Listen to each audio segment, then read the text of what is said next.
today we are in the A321neo, 321, heading from Phoenix, Arizona to Austin, Texas. About a 2-hour flight, give or take. We might get there a little bit faster because I think we'll get a little bit of a push from a tailwind. But there we are. We are set to go at 25 right.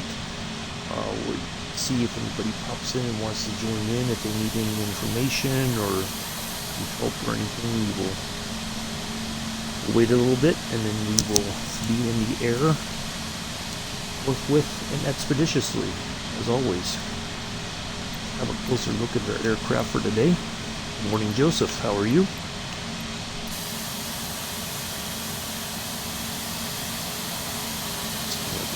Right there already. Like it.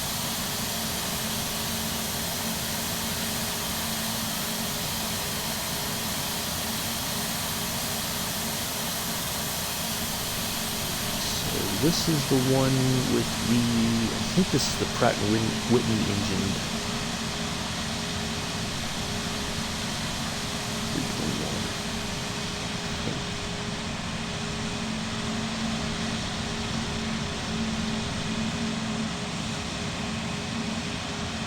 I thought it was in mark somewhere, but I don't see it.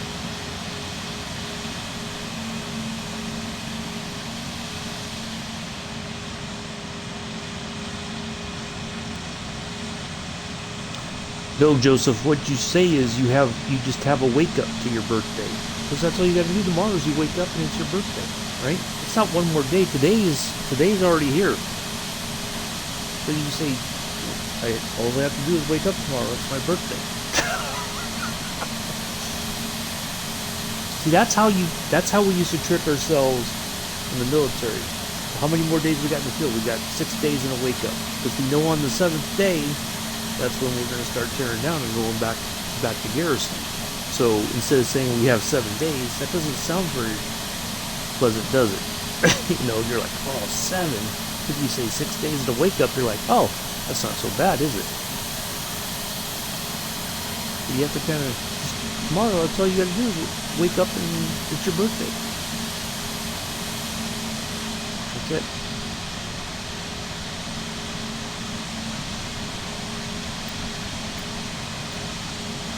Alright. We're waiting to see if we have the joiners. I'll check the roster here.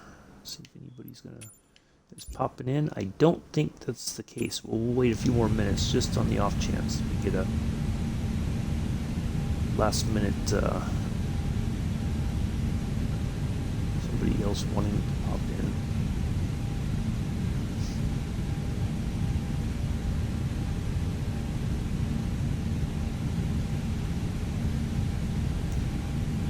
Switch this to take off.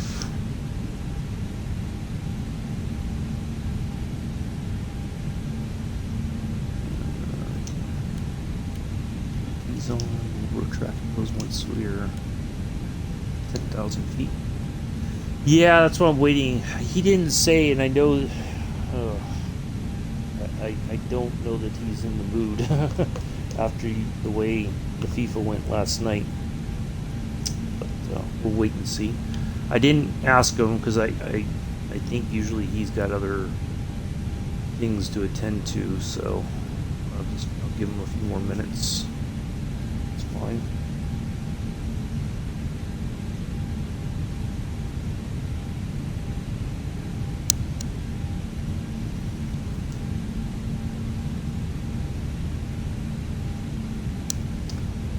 Hello, Jody.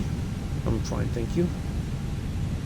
Had a croissant and having my coffee for breakfast. We're ready to depart here towards Austin, Texas. Give it a few more minutes and then we'll taxi out and we'll be in the air.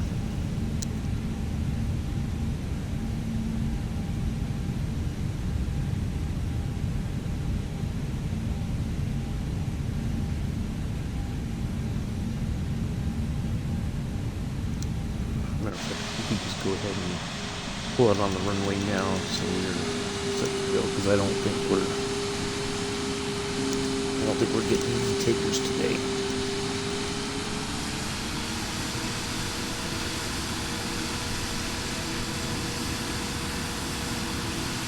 Yeah, it's not too bad. This came out like a couple weeks ago. It's a little bit longer version than the A320. It's got a little bit more seats, but yeah, it's not too bad of a plane. This will be the second time I think I'm flying this. First one was when we went down to Cancun, Mexico, a couple weeks back. Oh, speaking of which, no, Joseph, that might be the understatement of the morning. It wasn't that people wasn't going. It was just a number of things, a whole number of things. But anyway, it's a little bit bigger than the A320, not by much. It's not like compared to the 747 and the 787 are certainly much bigger. But it's about a mid-range, or it's a nice plane. Actually, this is Airbus's best-selling A320 family version because there's enough seating, but it can do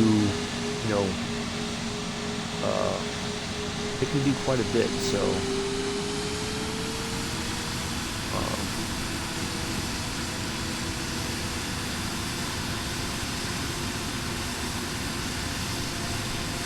I think it was their, yeah. What I don't quite understand, and I was trying to figure this out last night, was how do you go into somebody's stream and then think that you're going to play Striker? That's like, no. You that's not how this works. You are a guest in somebody's stream. You take whatever position they give you, like Manny last night being goofy and not, fussing with where he was assigned to, that's not cool. All right, let's go. I don't think we're getting any other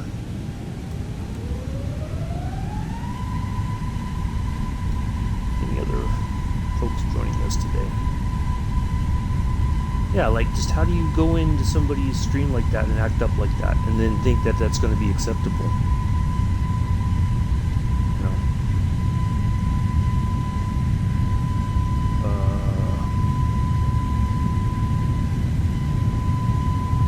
Hold on a second, I gotta something in there. I'll click on the allow. Your thing got held, Jody, there for a second. Hold on.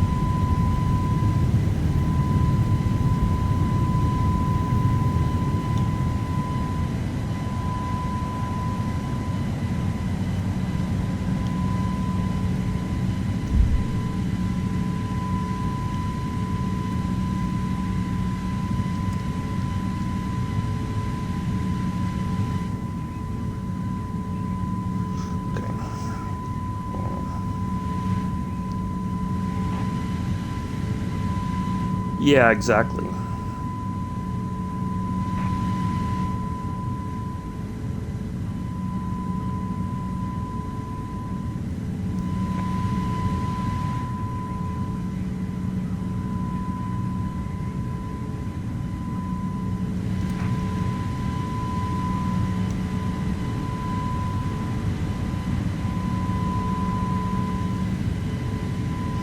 Yeah, I know you do.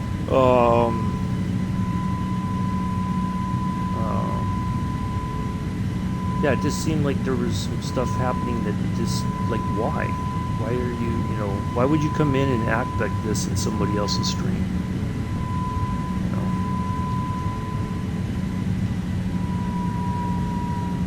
Or, sitting around and knowing that the captaincy needs to be handed off back to Pulse or Mick, and then, but it's like they treat it like it's a joke. Oh, I'm going to sit here and wait,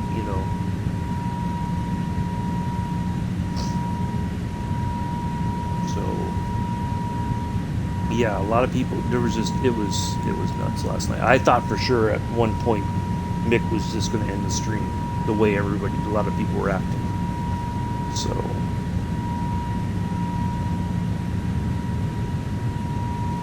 yeah, there did seem to be a lot of glitches last night. I would agree with that.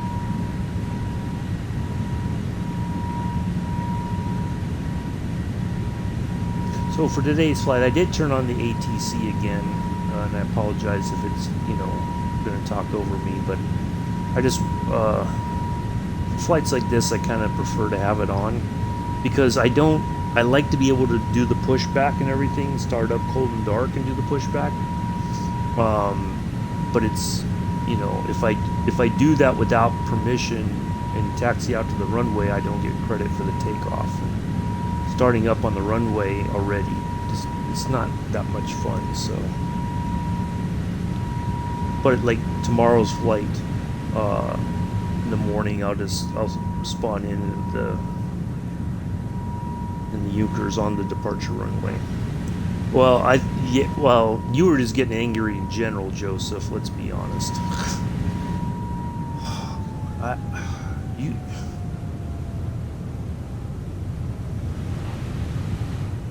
You really need to get your anger under control.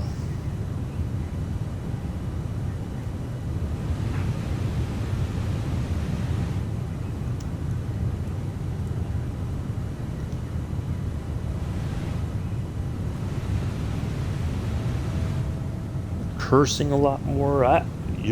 Oof.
Yeah, well, busy with Joseph talking, as Mick has pointed out on a regular basis. You always see Joseph's name up the top right part of the screen when the chat's active.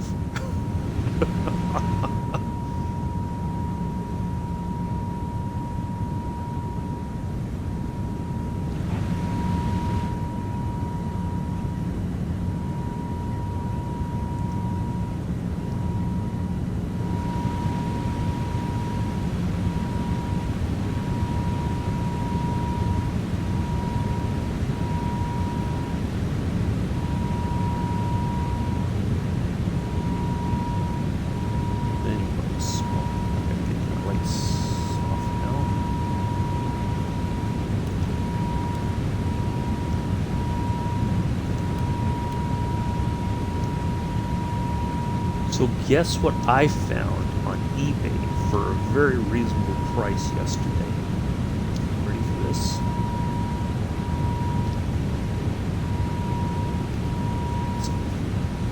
I found a copy. It's photocopy, but it's a copy of the entire checklist for the Concorde aircrew.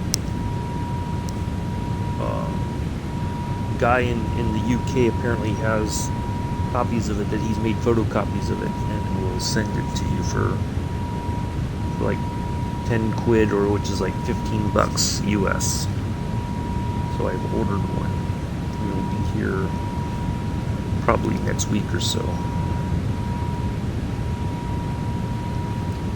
They had one, it's all in French, and it was like 100 pounds, and then the seller messaged me this morning saying, well, I'll sell it to you for 70 quid. No, I'm sorry, I can't read French, first off.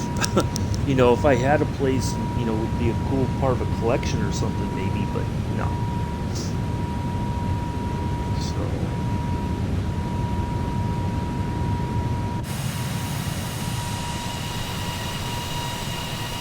finding out of the Phoenix.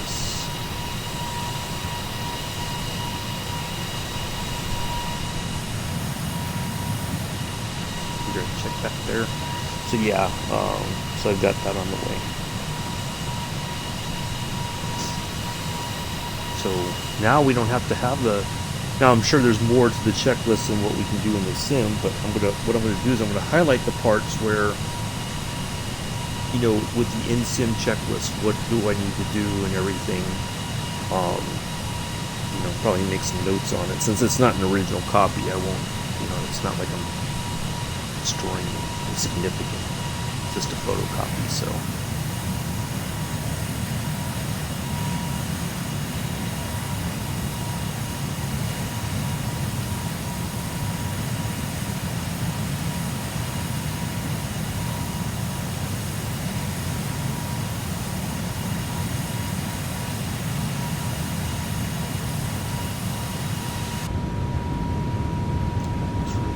Switch this over to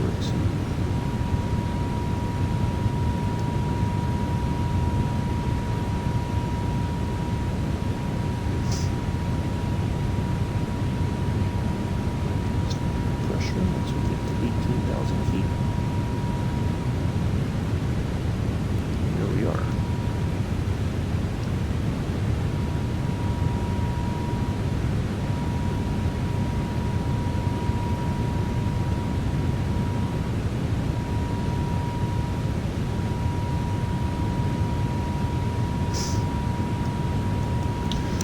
Anyway, well, thank you all for coming in so far. See how many more people we get in the chat here this morning. Tomorrow we'll be back in the Eucharist 52, heading from Subar and Bumi to Chiffon.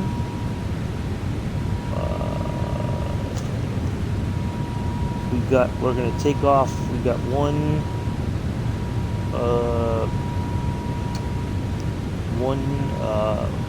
navigation point to pass over at 126 nautical miles from our departure, and then we have a couple of points to line up for our approach there at Chiffon, and then we'll be on the ground. So it should be a fairly good flight.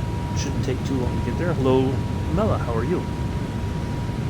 Have to tell you, those beef patties were delicious last night. I bought the ones, so in Walmart, and you probably know this, Amela, they have the ones that are pre-cooked that you just heat up, you know, they're in the frozen food aisle, but then they have the ones that are not cooked ahead of time that you have to actually cook them, otherwise they're not healthy to eat. I had 4 of them last night. They were quite delicious. I might have some more today for lunch. I don't know. One of those days. You just never know what might happen. I'm okay, thanks. Had the usual suspects blowing down the street at about 3 or 4 this morning on their motorcycles. Something needs to be done about it. Honestly, it's ridiculous. So I don't know. It's the police need to be out there, and they need to close down the street and tell the motorcycle riders to turn around and go onto the freeway. That they don't need to be going down the street revving their engines and being loud and stuff at that early in the morning. It's just, yep, just had them playing with some ketchup, mayonnaise, sauce from I tell you, Heinz is doing really good. They got the K Ranch with ketchup and ranch. They have ketchup and mayo and mustard. Yeah, they got all kinds of different flavors now. But yeah, it's pretty good. All right. see, we should go up to 370 from here, I do believe. Oh, 350. Oh.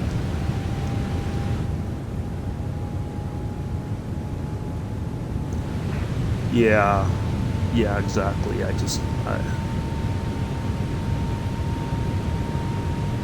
Because, you know, the bad part's going to be eventually, if the police don't do something about it, sooner or later somebody's going to do something about it, and it's not going to go over very well. Somebody's going to end up getting injured or killed, I think, at the rate it's going. But, yeah, it's ridiculous.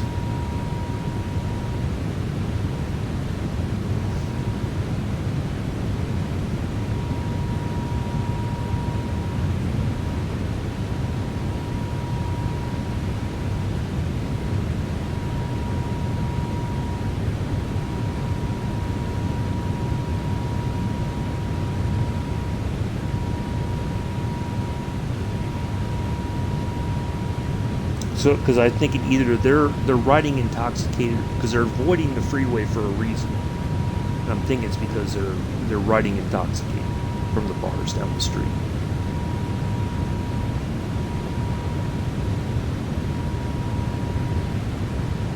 That's my guess. But anyway, yeah. So tomorrow the continuing flight, Ugress 52. We're almost to.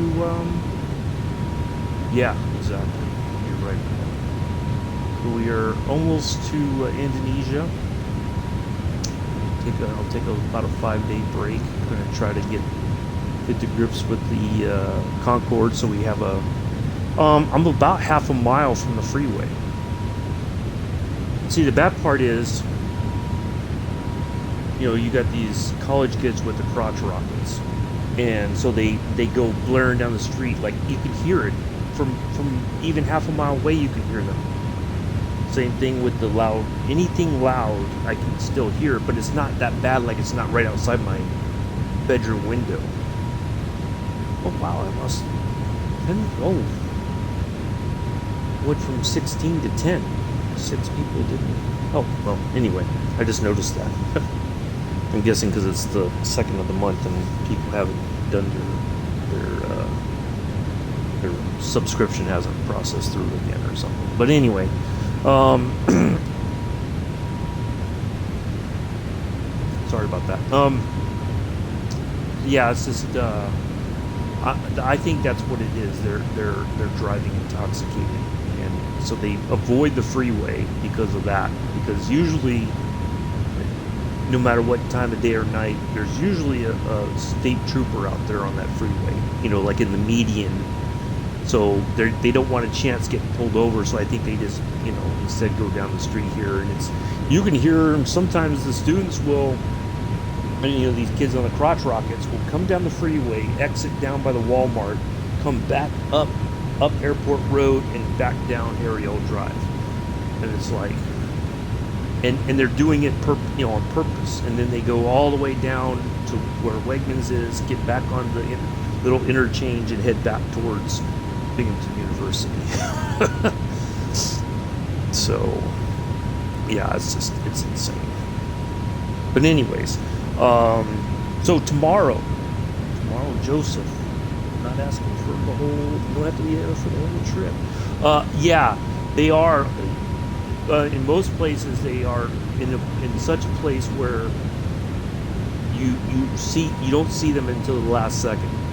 Or, what I noticed they do also is they'll park an empty car out on the freeway just to fool people into thinking that they immediately start to slow down, and then nothing happens, and they're like, you know, oh, okay, maybe I got away with it. But they do leave. I know going up towards Syracuse, they do leave a empty car out in the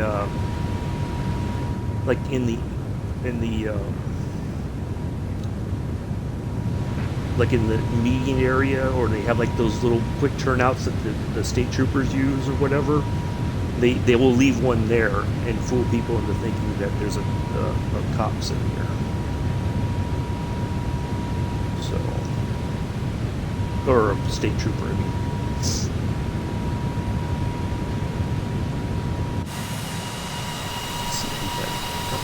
license here. We're zipping along into, yeah. I think they do it just to freak people out, or to think, oh, I better slow down because if I don't, I'm going to get a ticket and I can't afford a ticket. You know, they're smart like that. I'll give them that, but you just never know, because if you're like, oh, it's got to be an empty car, that's when there's going to be a trooper in there or a police officer, and that's when they're going to pull you over. So, but the only thing that makes sense is that these motorcycle riders are intoxicated, driving or riding intoxicated, and they probably already have a couple points on their license, and if they get popped one more time, that's going to be it. They're going to lose their license for 6 months or a year, or permanently. In some cases, they may even be riding without a valid license. You know, which has been known to happen. People drive around here all the time with no license, no insurance, nothing. You know, oh, if they catch you with that, they'll impound your car. I mean, that's like a huge fine. Driving with no license, they'll impound your car, and not unless it's like a life, or like a serious emergency. Then they might say, okay, well, but still, but they may be a little bit lenient with you, but otherwise they'll be like, you got to step out the car, we're impounding your car, so you got to pay all kinds of fines and all kinds of stuff. So, but I think a lot of people around here are driving without licenses and or insurance, because here, this, Amela, in New York, if you let your insurance lapse, your insurance company reports that to the state Department of Motor Vehicles, and then if you continue to let it lapse, there's a fine that builds up on top of everything else. So then after a while, they're like, your license is temporarily suspended until you get this resolved, or you have to turn in your license plate if you're no longer driving the vehicle. Speed. There's a lot going up towards Syracuse, because a lot of people speed going up there, or coming back from Syracuse, one or the other. They always have a speed trap going on there. I think they usually have one here on the freeway here as well, because either going towards Corning or coming back from that way, they'll every so often they'll sit out there and pop people. But they don't have one here. I wish they would on this street, because they would probably make a boatload of money. Yep, exactly. So yeah, but otherwise they'll impound your vehicle if they pull you over and you're driving on a suspended license or anything like that. They'll ask you to step out, and they will impound your stuff right there on the spot. And so that's going to be a whole nother cost on top of everything else that you're going to have to incur. So, that's crazy.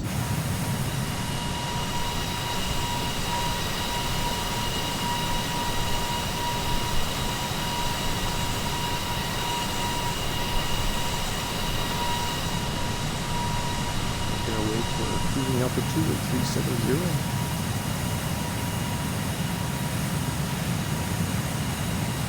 So yeah, Joseph, be here tomorrow. I'll promise you I'll sing you happy birthday. Like that.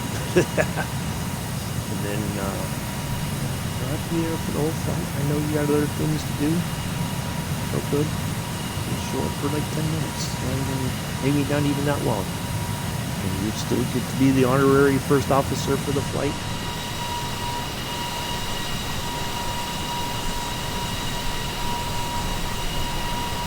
For however long it takes. I'm guessing it's going to be about a 2-hour flight tomorrow.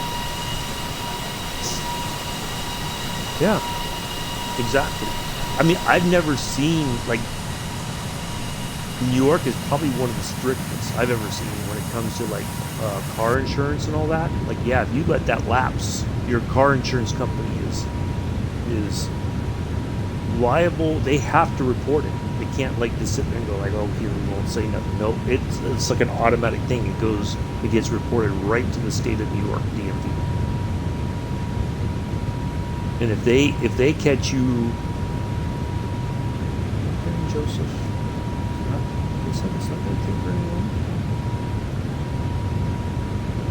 I prefer to do it before we depart from. Oh, in California, it's, unless it's changed. It used to be that if you let your insurance lapse, there was no penalty.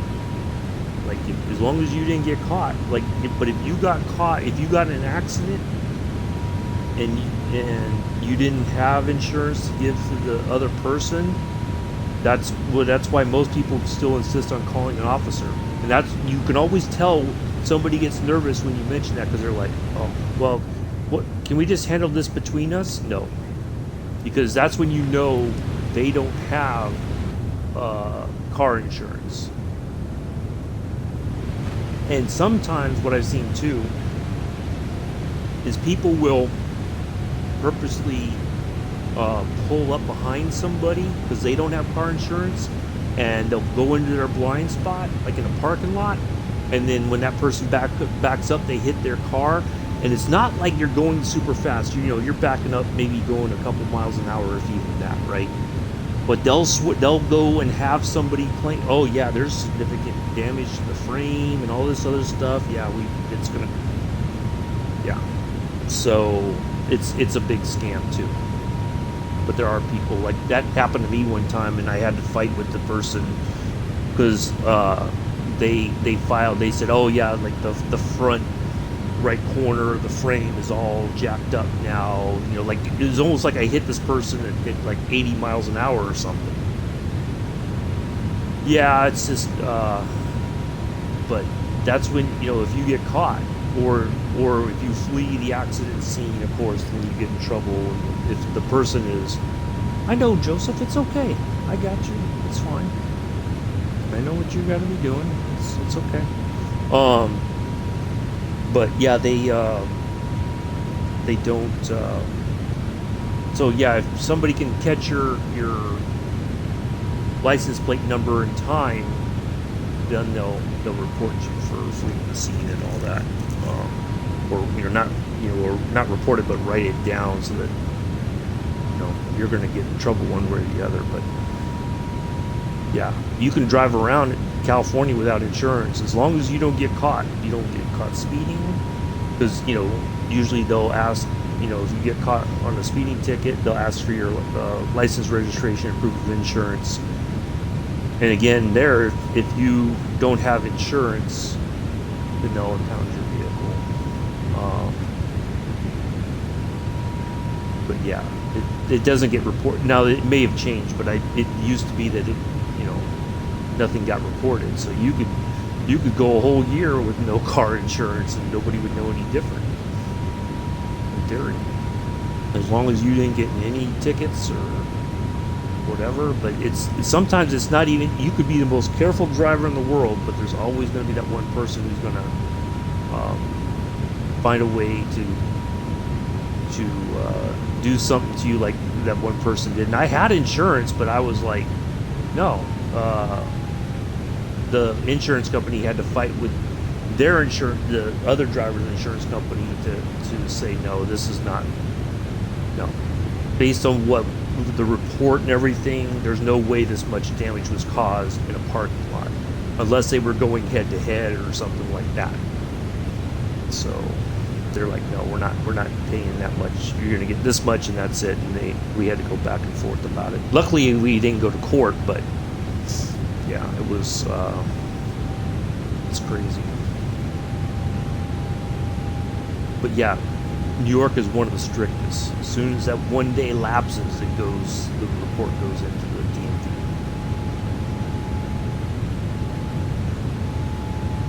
Well, because for many people, like there was a lot of students at school that drive without insurance because they're just like, I can't afford it.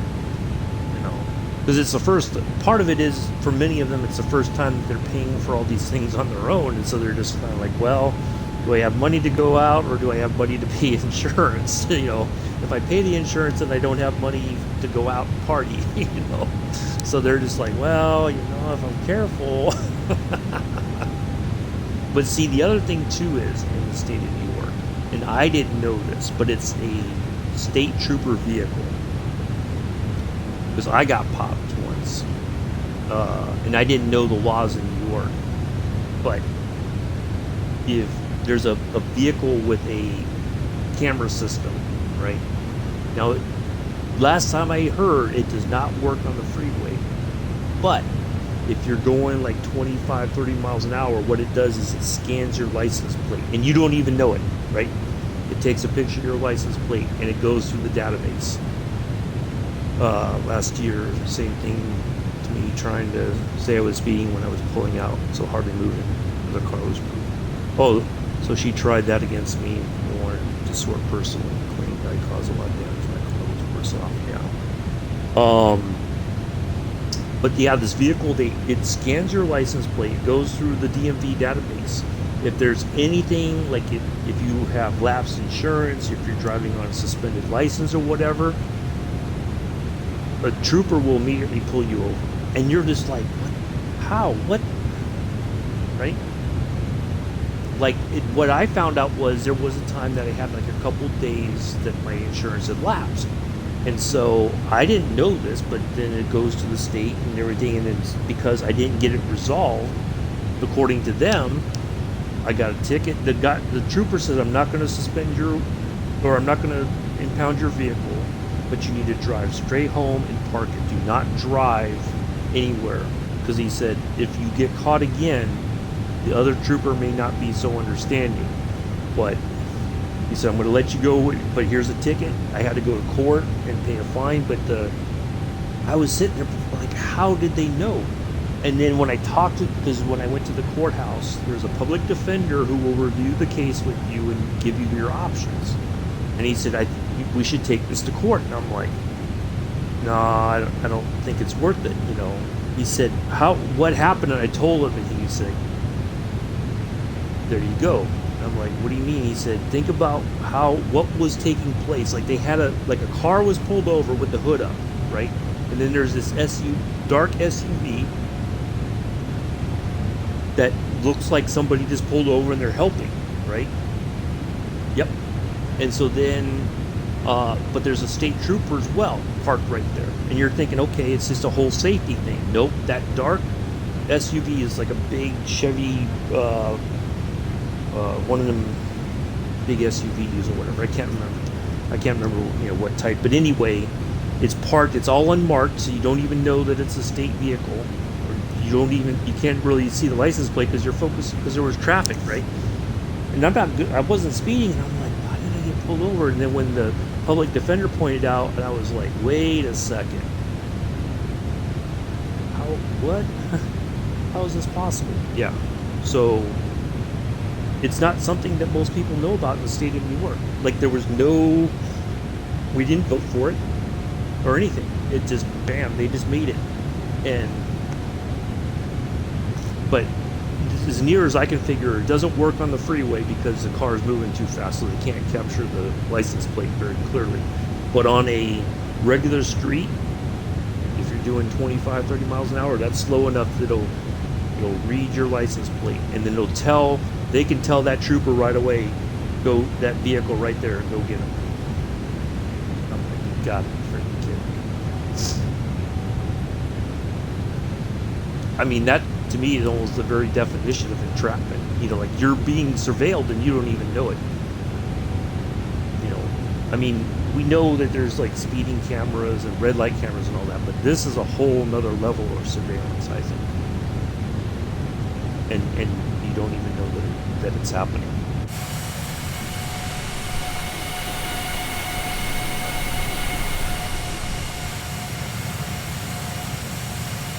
It's insane.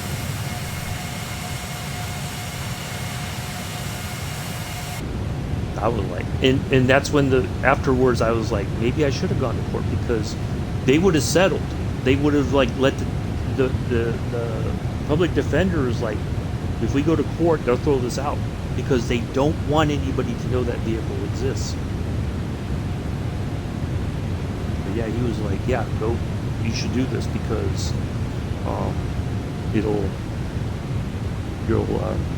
you'll probably win. They'll throw it out of court because they don't want to admit that surveillance vehicle is there, or that it exists at all in the state of New York.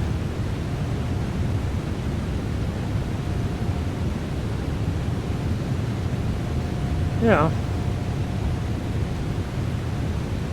Yeah, I could imagine because you're like, why am I the one to blame? You're the one that hit my car. My car's far worse than yours.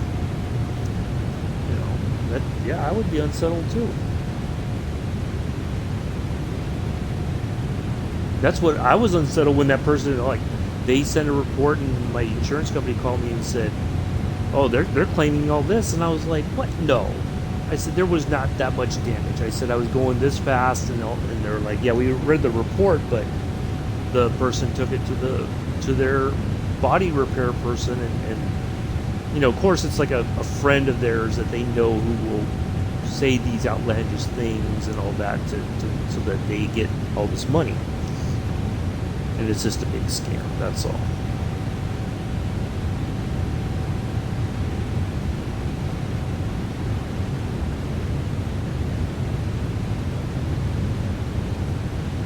Kind of weird. We're heading east and we have a we do have a bit of a headwind. That's kind of strange. I was expecting a tailwind. So that will slow us down a bit. Get to Phoenix, or to Austin. Sit outside for a few minutes. But I'll never forget that. When I figured out what that vehicle was, I was like, no, that's ridiculous. That's too far. To me, that's just you're abusing, because I think when you're driving, there should be an assumption of innocence right away, that you aren't doing anything wrong. As long as you aren't speeding or zipping in and out of traffic, what is it that would suggest or call your vehicle out? Because if that, let's say that car, there was a legitimate concern, like the safety thing. Yeah, exactly. And that's the other result too. You know, your insurance costs go, you pay more. But if there was a car pulled over and there was a state trooper there for safety reasons until that car got their repairs done or whatever, was waiting for a tow truck, that officer would have never known who amongst any of us was driving on a suspended license or anything like that. So if none of us were cutting in and out to cause a state trooper to say, wait a second, somebody's driving unsafely or whatever, I think that's how it should be. As long as, and most people do that, I think. If they're on that, doing some things that are, questionable, and I just want to get from here to here,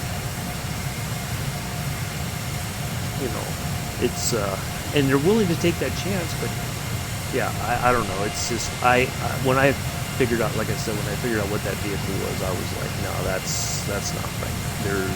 There's so many things wrong with that because of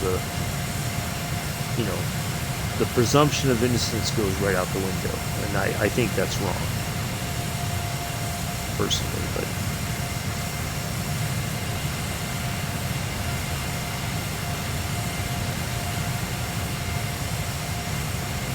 But see, that's the other thing. Many people feel that the insurance industry is a scam anyway.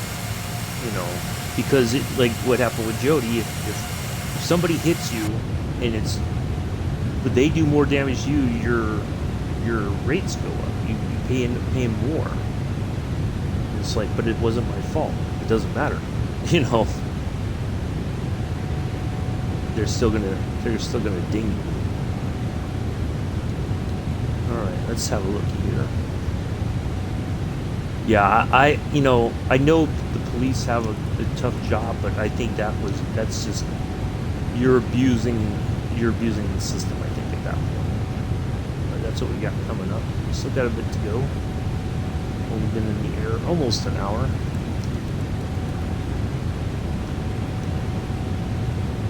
But yeah, I think that's a gross misuse of technology. Because if they can get away with that, what's the next thing they're gonna get away with? And I don't think that's right.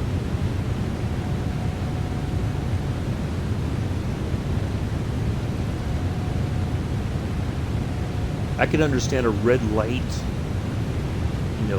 camera, so if somebody runs a red light, they get popped, but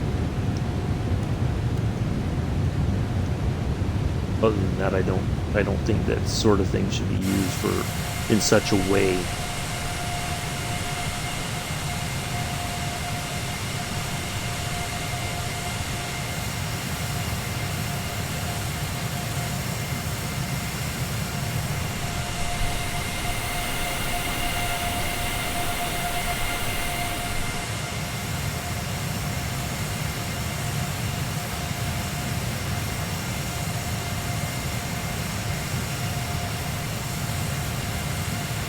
But even in Germany, like there's speeding cameras. Like there was one between the second town we moved to before I left Germany for good. Between there and Heilbronn, if you took a back road, which most people you think a back road would be kind of quiet and there won't be any. Nope. You pulled in through like a little village kind of areas, I guess, and right on the outskirts as you came in, the speed dropped. And then, like, not even a quarter mile after that, there was a camera. And so if you didn't slow down in time, bam, they were going to take a picture of your license plate, and you were going to get a ticket for speeding. They were going to mail it to you. Now, I've heard that some people don't like it because people have been caught having affairs when they've blown through a red light. Or, like in the...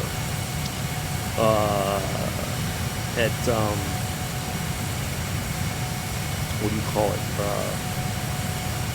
On some of the bridges, there's a camera system that if you don't pay the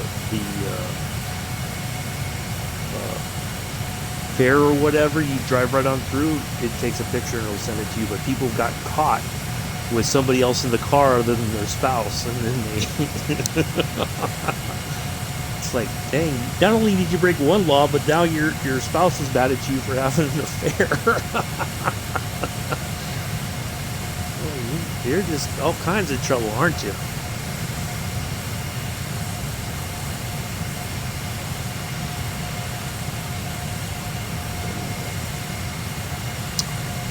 Yeah, Uyghur's 52 tomorrow, Thursday. Cessna 172 floater plane. We're going from Port McNeil Seaplane Base to Parksville. That is up in western Canada.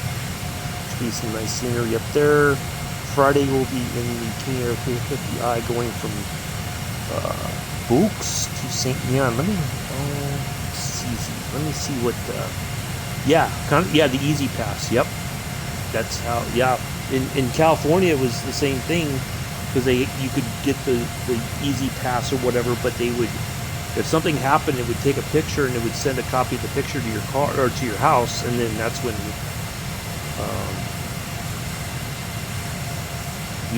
when somebody else would open it.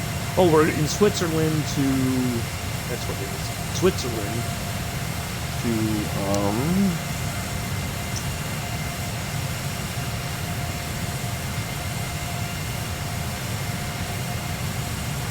Switzerland to France on Friday in the King Air 350i.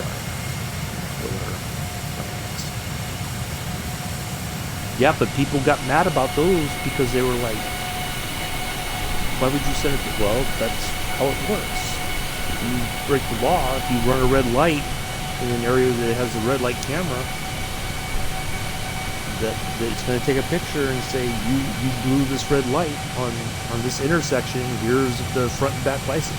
I've not anybody I knew, but there was like there was a thing for a while, I think, on either YouTube, somewhere there was like a big to-do about it, that people were getting caught when these pictures would show up at home and their significant other would open the envelope and see these pictures and go like, who's this?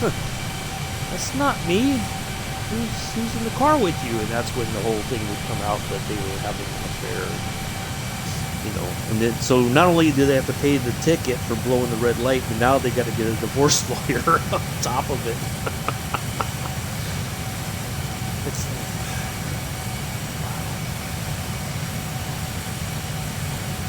so, but yeah, there was like I forget when there was like a big to do. You know, like when like the red light cameras were starting to become a thing in most cities. Because people were just blowing through, and so they were causing accidents. And, yeah, some people do brake check. You know, kind of like what you do in F1. Oh, I mean the AI does. Mr. Addy's loves brake check, and then doesn't like it when the AI does it to him.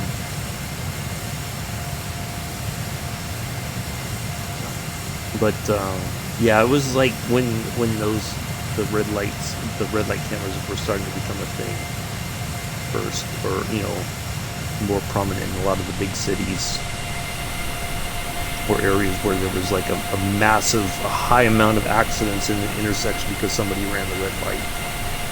That's when they put those, and then you know, then people were getting caught having affairs.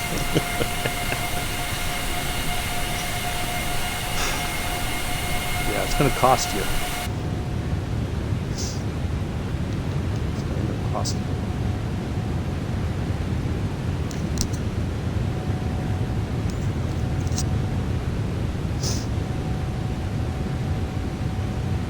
But like on rental cars here in New York, if you're going to be driving over bridges, what happens is that's F1, Joseph, different to the real thing. Yeah. Yeah. If the AI isn't brake checking you, Joseph probably will.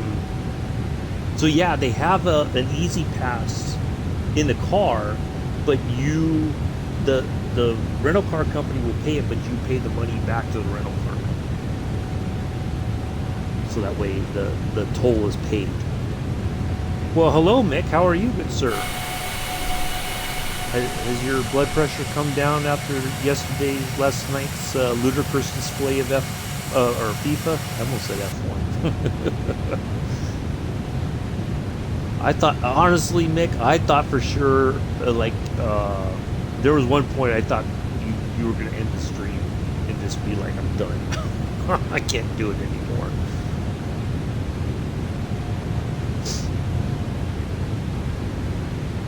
I thought for sure that was getting ready to happen.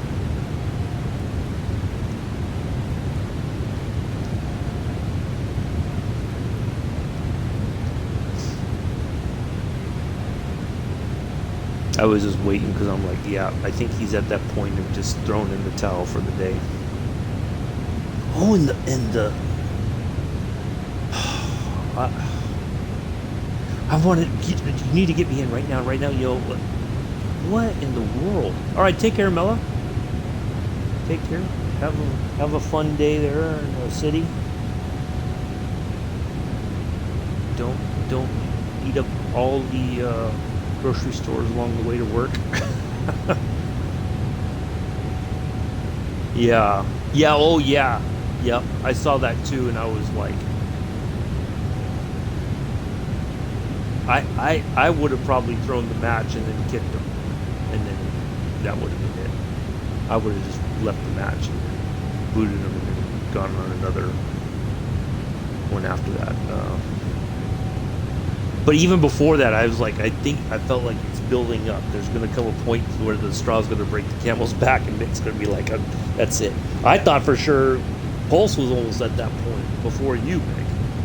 I think he was getting so frustrated that when he took that little bit of a break, I was like, oh yeah, I think he's weighing the options of just calling it a day. And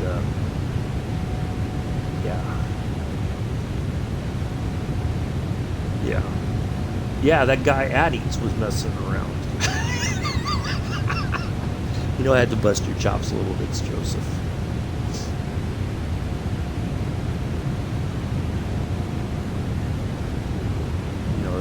I would have kicked him.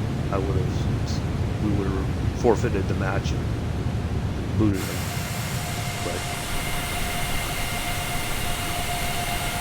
But I mean, it's not. The funny thing is, it's not like he has any defense about what he did, because it's clearly there. Like he was purposely passing the ball back to them.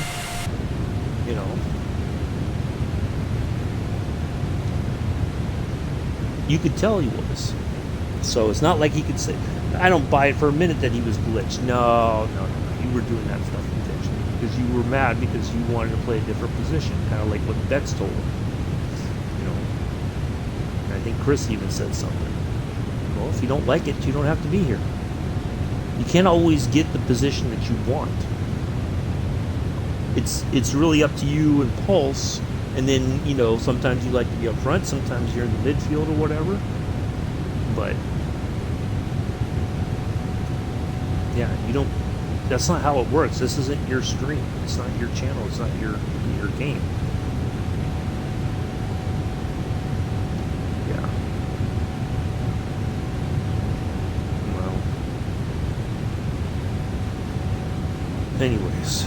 Yeah, I was waiting because I was like, oh, I think Nick's just he's gonna throw it in and that'll be it for the on the farm tonight.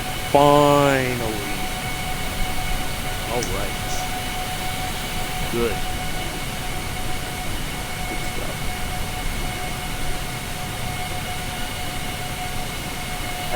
I will have to talk to Doris tonight because she had to stay at work for mealtime yesterday evening because her boss has got some issues, and so she was there basically kind of to hold down the fort. But she said she'll be home tonight, so I will talk to her while we're on the farm.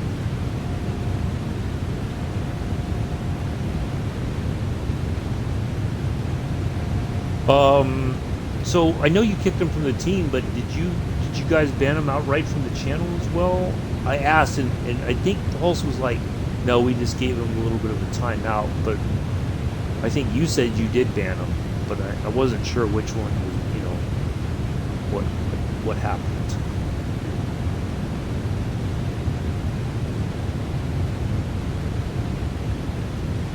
But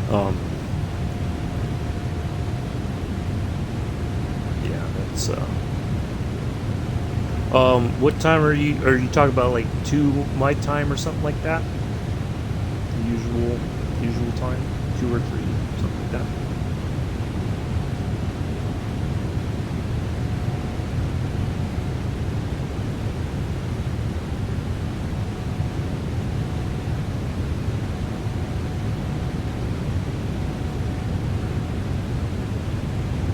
Yeah, he was.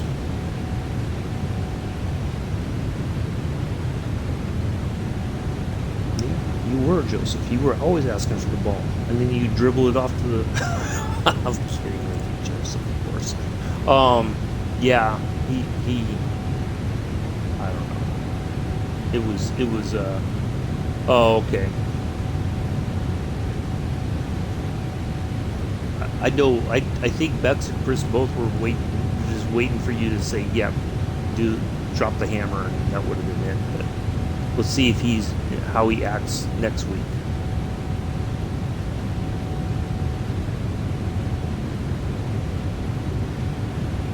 Next Monday, if he even shows up, or if he's gonna. You weren't, Joseph. No, come on now. Don't even. Now I'm down to 9 subscribers. Wow. Okay. I'm thinking it was probably Patrice and the gifted subs. Oh, okay. Well, I personally blocked him, so I don't have to see his shenanigans.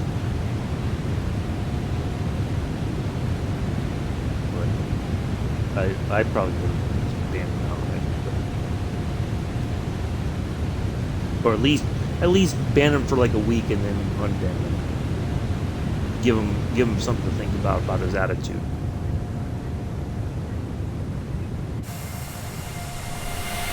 No, you contact Albuquerque, so I don't have to contact Albuquerque.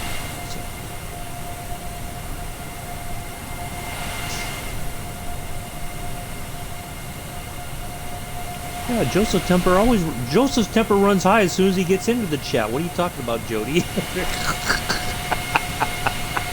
The game hasn't even started. Joseph's probably already cursing.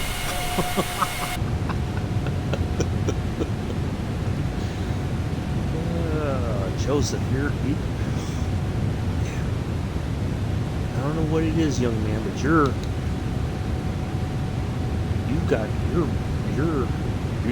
anger goes like 0 to frickin' 1,000,000 like that.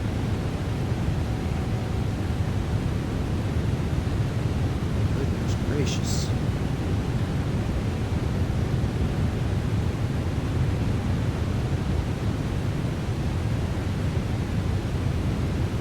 That Mick's still starting the game up, and Joseph's already angry. It's like it's early. Hello, Patrice. How are you? Nice to see you here.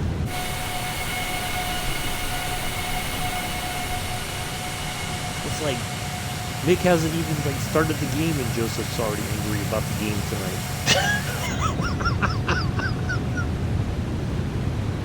Oh boy.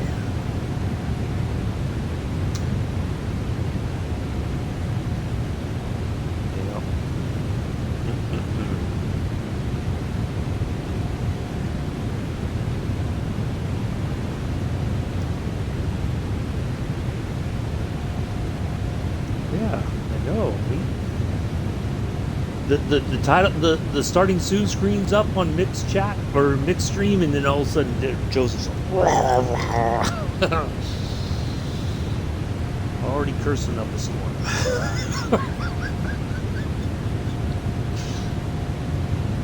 Dropping F-bombs left, right, and center. Calling people unpleasant names, using words that causes Bex to lose her mind. Well,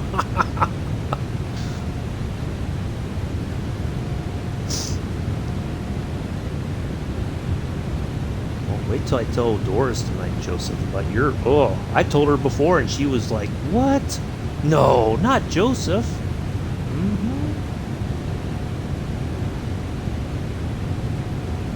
But why, Guerrero? I don't know. You have to ask him.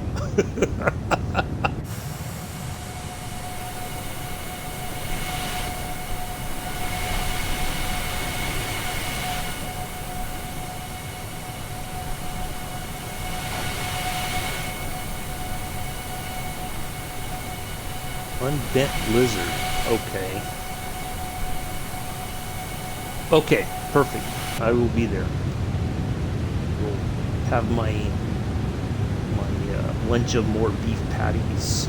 So yo, come on, Jody. That's not true. You swear. I've heard you say things sometimes. I'm just like, wow. Jody, where did you get that mouth from?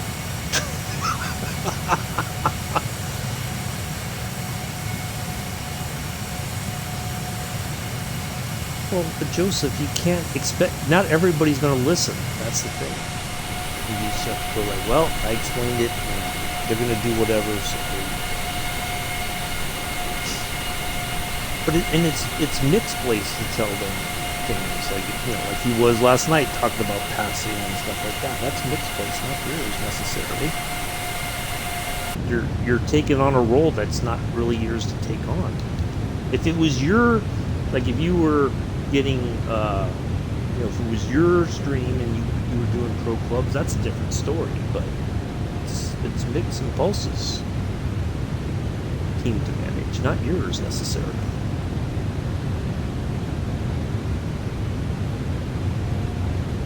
Let Mick and Pulse deal with it, not you. You're getting yourself all worked up over something that's not yours to get worked up over. You know.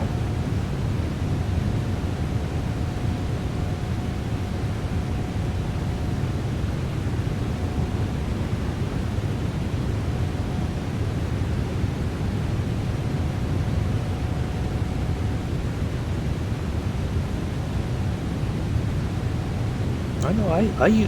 I've tried. That's why I'm always like, I don't. There's certain sides of me that come out that I don't particularly like. If I start getting angry and I start cursing, I'm like, no, that's not good. But it was perfectly. It was encouraged. It was allowed in the military, especially when you're a leader. You could talk to people, belittle them, and it's like no big deal. But after a while, you think about it like, well, I was a young soldier. I didn't like being talked to that way, so why would it be okay for me to do it?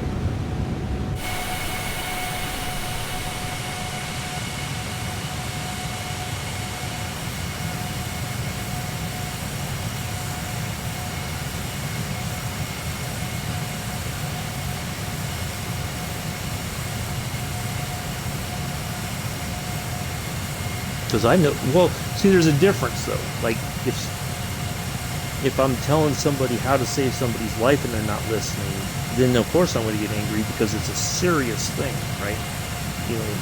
Trying to keep somebody from dying from a gunshot wound or something like that. That's a very serious thing. So that's a reason to get upset, but not a big deal. That seems a bit much. I still can't believe we got a 31 knot headwind. That's strange.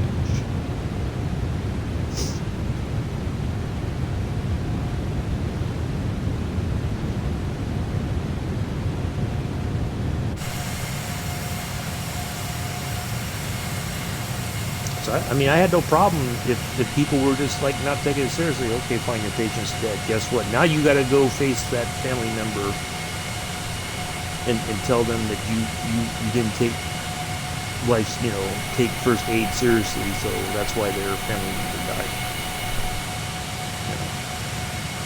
That's when you start telling people stuff like that. They're like, oh, I don't want to do all that. Well, there's consequences.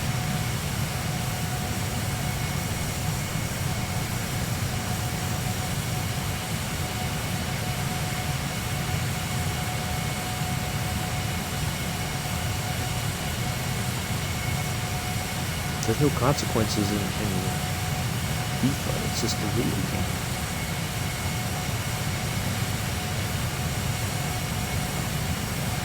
Well, there are consequences, obviously, if somebody's they're mucking about in the game. That's a different story, but.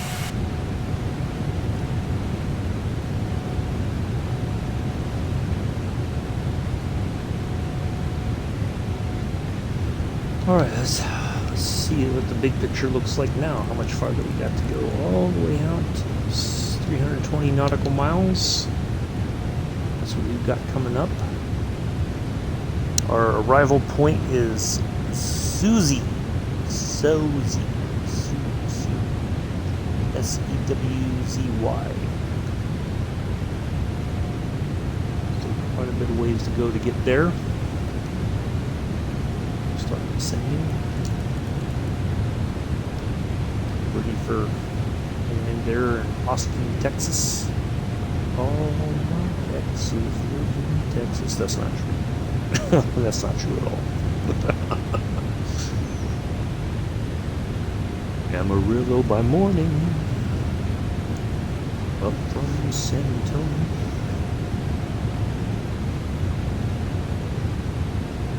Quick ad break. Enjoy this while I enjoy a bit of coffee.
right, there we are. Oh, one other thing. Sorry. Didn't mean to scream or whatever. I have coming to me via Amazon. I found a decent, fairly cheap but well made mouse and keyboard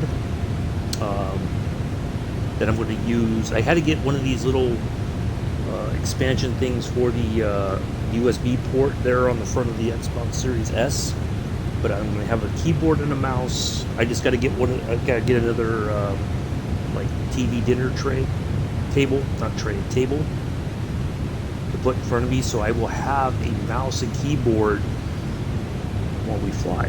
So we can use to dial things a little bit quicker. The keyboard with the different cameras stuff and all that will help out, because especially when I looked for one when I was tinkering around getting the Concorde started up the other day, and I'm like, a mouse would definitely help a lot better there. So that is en route, and for those of you who didn't hear me earlier, I have also coming from the UK the checklist from the Concorde. It's the 2000, I think it was the last checklist from 2002 or something like that. So it's pretty up to date or whatever.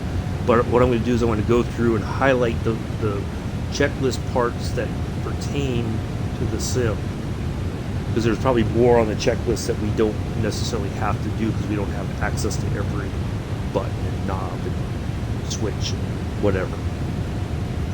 So yeah, I found one of those.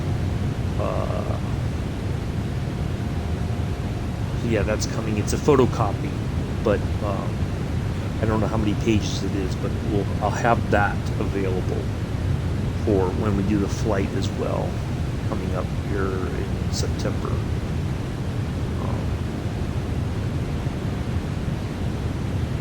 So that, because I think that's really how I can make a successful flight in the Concorde, is if I follow the checklist when I need to, or do the things. But there, like I was saying earlier, there's one that was in French that somebody has it in the UK. It's the French. The whole checklist is in French, but they wanted 100 pounds for it. And then I got an email this morning saying, "Oh, you viewed this, and I'll take 70 pounds for it." I'm like, "Yeah, no, I don't read French. I'm sorry." If there was a version in French and then there was also a version in English, then maybe it would be kind of cool to have. But no. It's okay. I was like, no, that's just too much. But the one that I got, it's a photocopied version. It's all in English, and it was like $15 or something like that with shipping. So that's coming from the UK. There was one that I could get it, but they would email me a link, but I'm like, no, I don't want it. I don't want it on the computer. I want an actual copy that I can flip through and all that.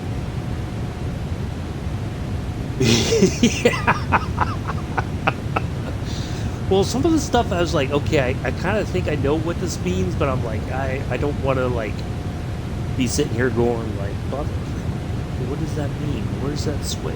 What are they talking about? Oh, they're talking about the switch, the flushing thing in the loo.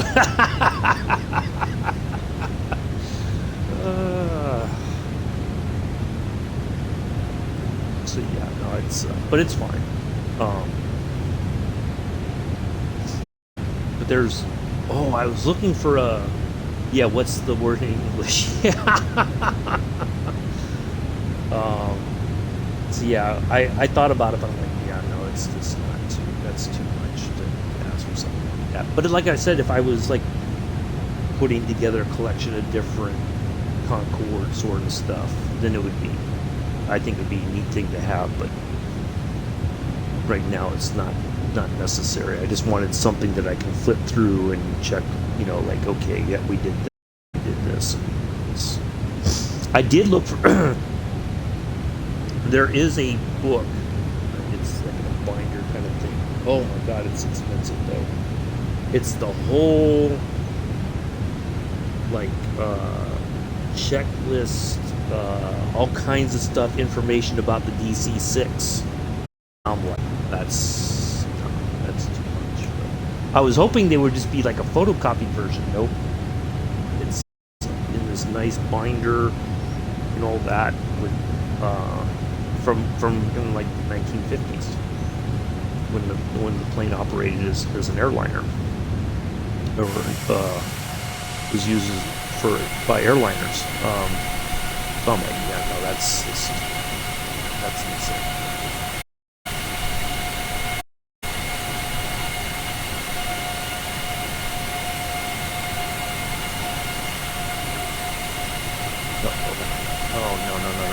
Oh no, not unstable. Come on now. Oh, come on! Don't you do this to me now? Hold on, folks. We might have to restart the screen here. It's the bit rate's being unstable right now. Hold on.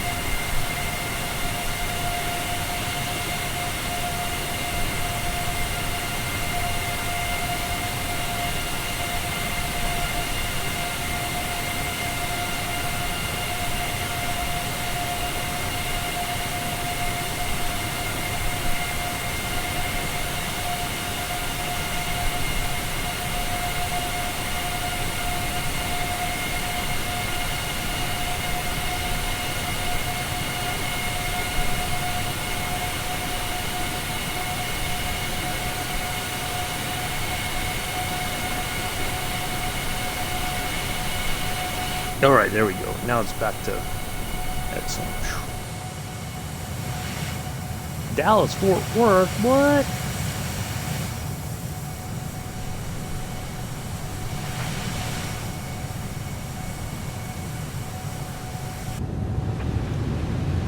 Continue to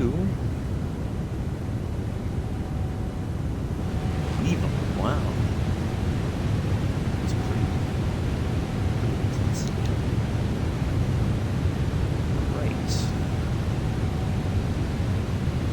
Quite a bit to go.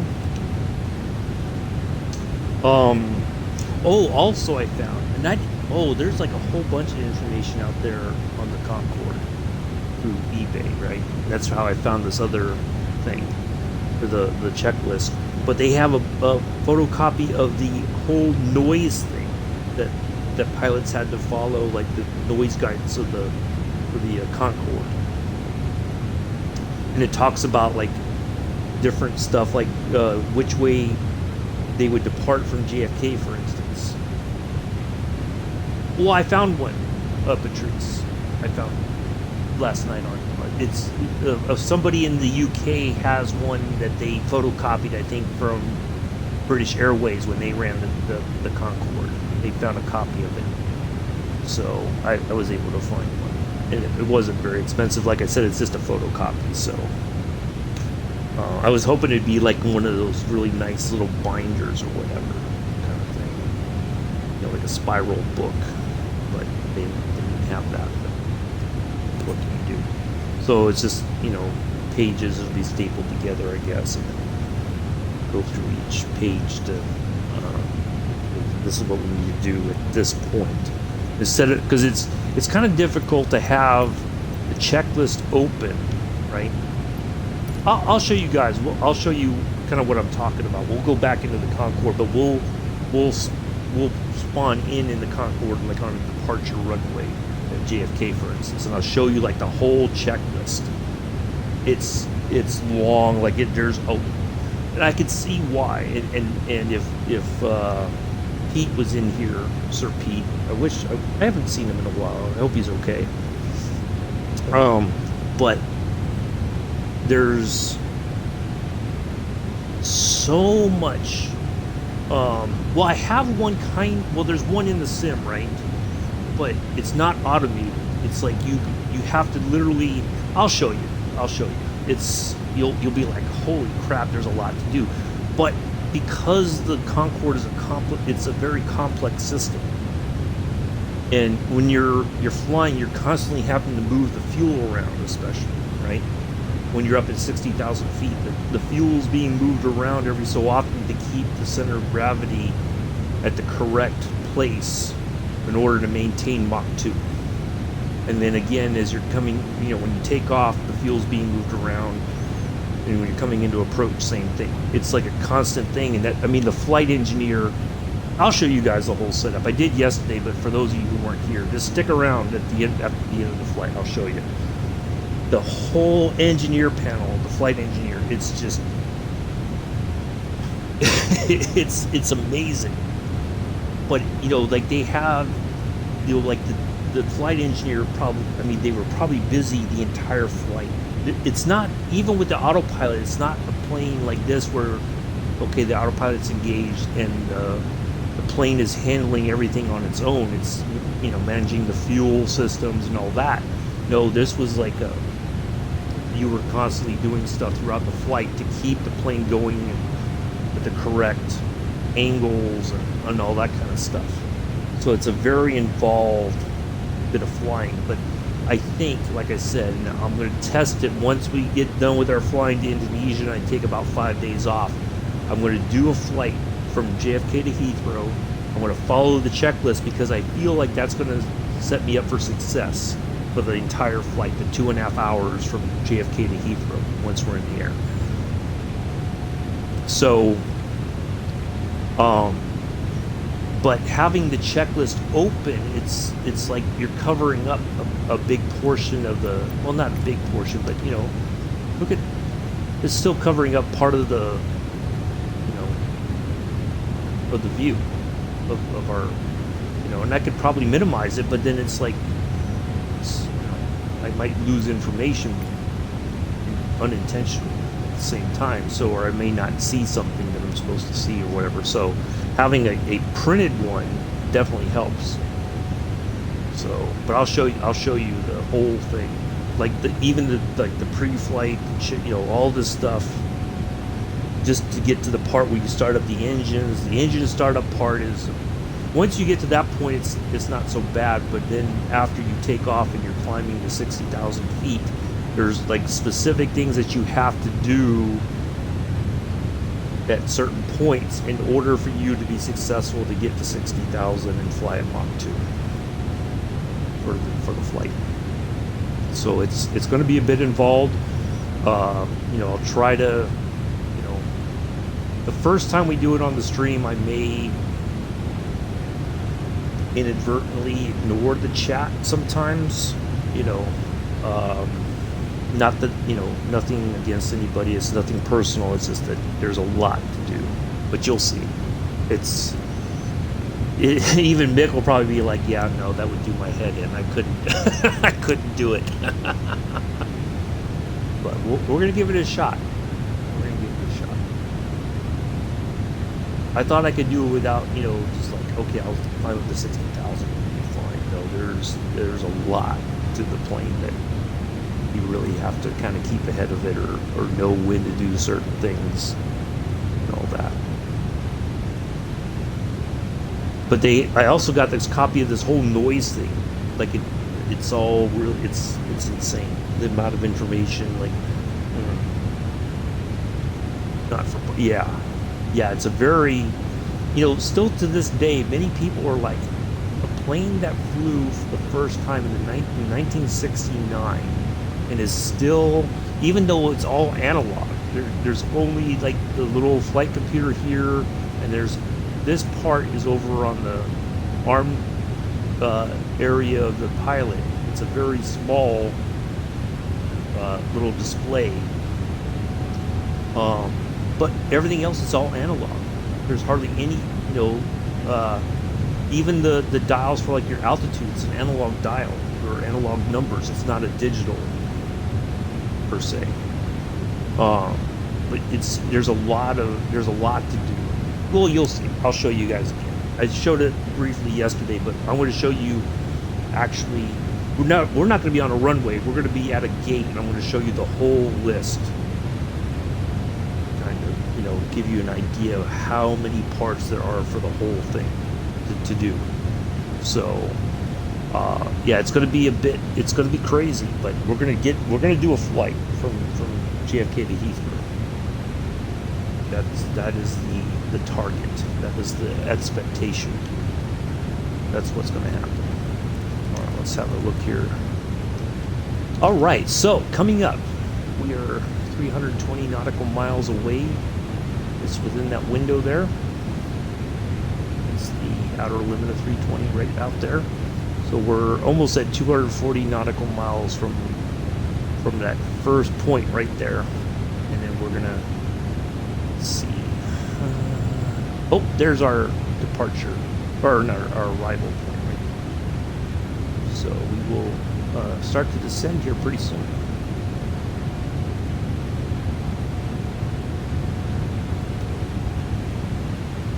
We are almost there, folks.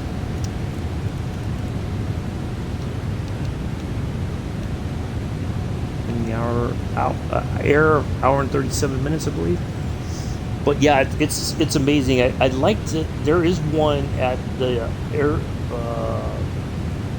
Aircraft Museum in New York. There's one. It's in a nice protected sort of. Yeah, it's very powerful. Yeah, it's an amazing plane. I think for what they were able to do in 1969, it's still, I think, a fantastic bit of engineering. You know, because you figured there was all that happening. There was the moon landings, all the technology that was developed, like especially with the space race and everything. It's amazing to think all that was analog to a point, but the computers were very, it was like these huge rooms, and yeah, it's amazing. And back then you didn't have a scientific calculator either. You had a slide rule. All the engineers used slide rules to calculate stuff. Even if you watch Apollo 13, they were doing their calculations with slide rules, and Jim Lovell was saying, check my math, make sure I'm spot on. And everybody back there in Houston was doing the same thing, because in that case, there was no room for error. If they were off even by a little bit, they were screwed. But you had everybody back then had a slide rule. Anybody who was into math had a slide rule. There was no calculators. That was your own way of calculating anything.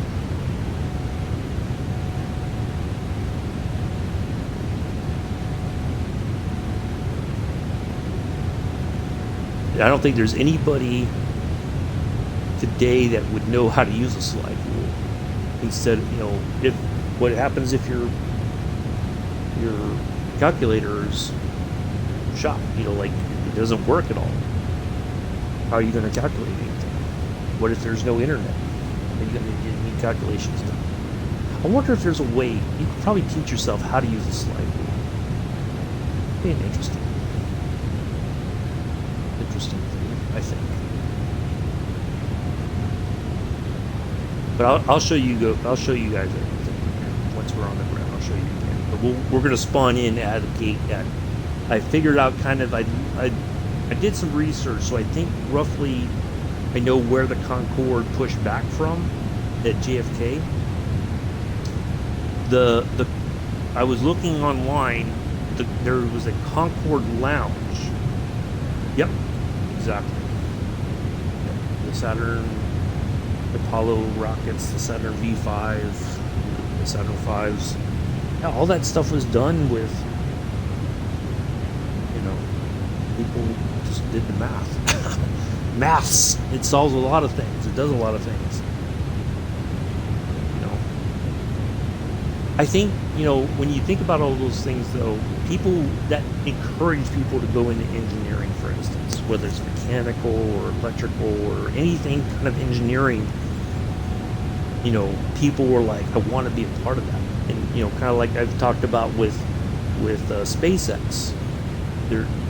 still people have to go get engineering degrees in order to help that program do what it's doing.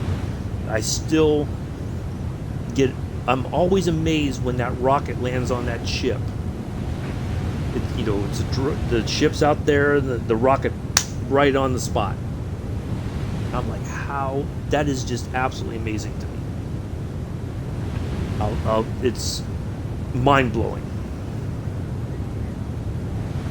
But that's thanks to engineering.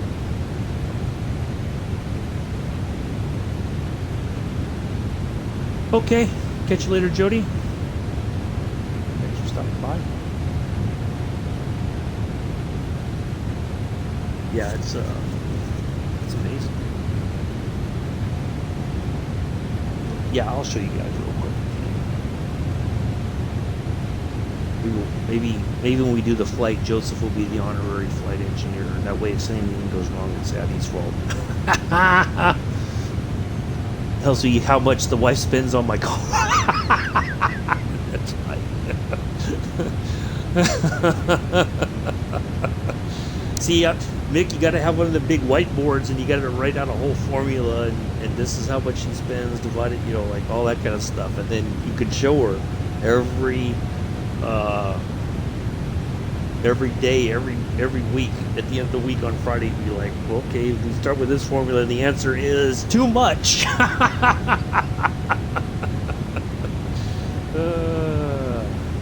That's always the answer, right?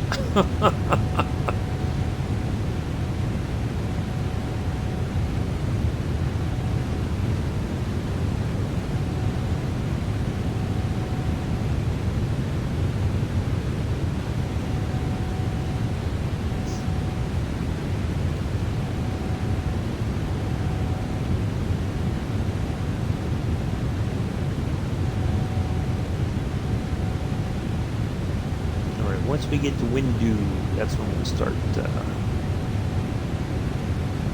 descending.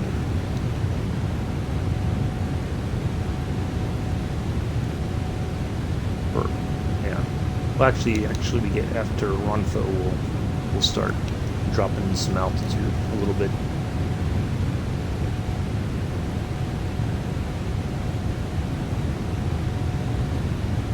Yeah, it's amazing, I think.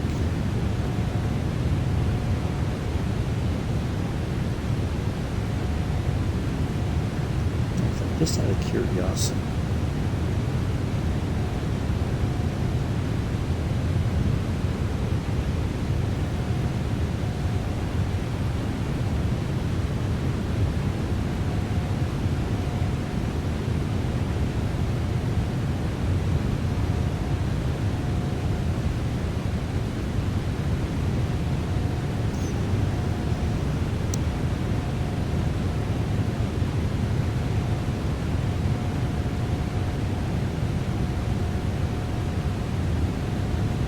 Wow.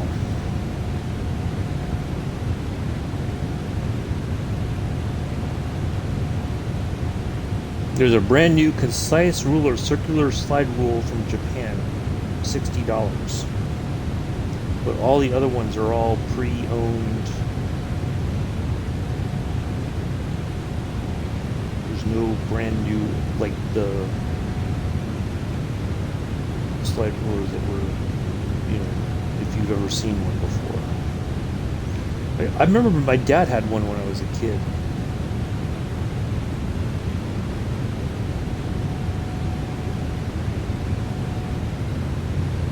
I don't know whatever happened to it.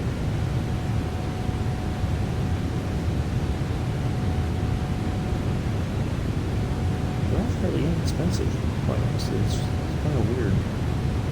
But they're all pre-owned.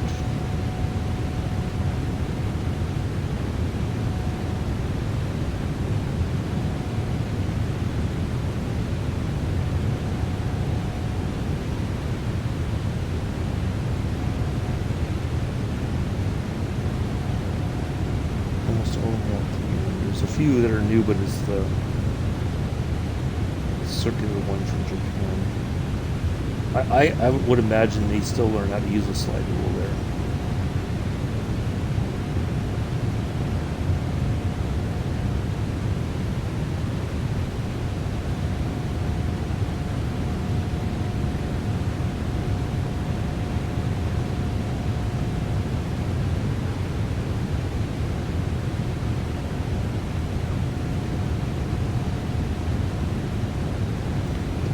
We have a slide ruler for concrete volume.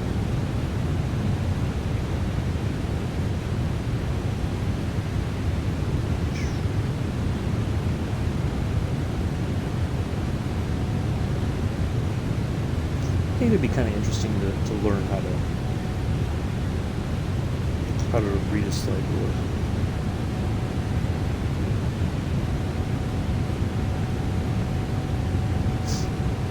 How do you use one? Okay. Wire and cable slide ruler. Wow, there's slide rulers for almost everything. Engineering and triangle ruler for architecture.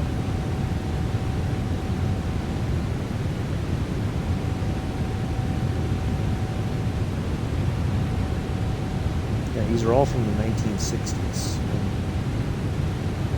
you know, calculators, I think, were more for what do you call it?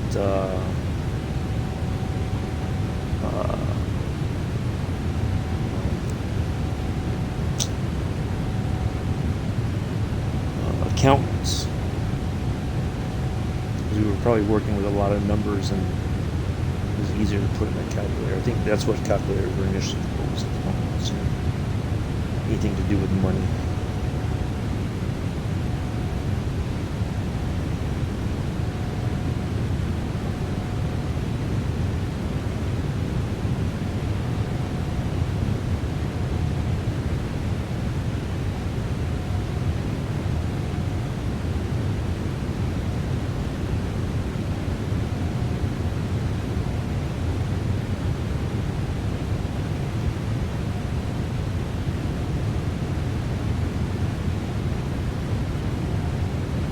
Excuse me, had to sneeze there real quick.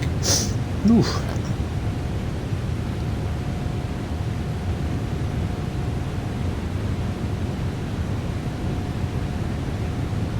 Wow.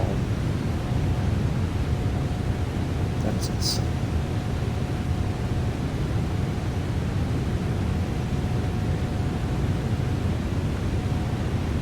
I mean, I'm sure, well,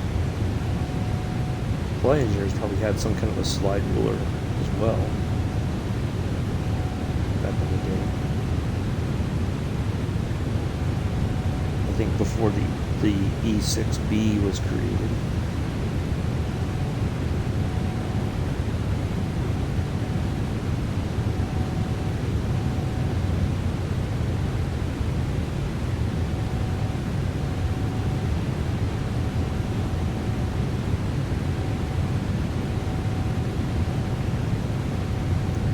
Somebody's got a videos out on YouTube to teach you how to read a slide ruler. I'm sure somebody does. All those analog things, I think it's amazing, some of that stuff. It's one of those lost, like Captain Arish was talking about, Captain Arish, not Captain Arish's. Captain Arish was talking about the celestial navigation. It's a lost art almost, but that was the way pilot, you had a navigator, and that's how they navigated, was by celestial navigation, or on the ships, you had a sextant. You shot your azimuths and you knew roughly where you were based on the different things that you used as your points of reference.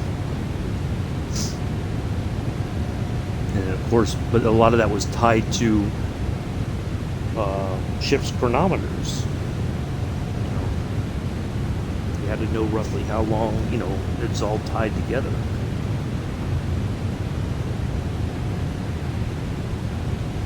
Just like in auto racing, you had the watches that showed like the lap times, and then you could know how much faster you were compared to the other drivers, or if they were kind of holding back and waiting for you to blow your engine or something. If you ever watched the movie Grand Prix with James Garner, or Le Mans with Steve McQueen, it was usually the drivers' wives would keep the time, and they would have a whole sheet, and they would have their stopwatches, and they would note you know, lap times and stuff, so you knew roughly how much quicker you were compared to the other drivers.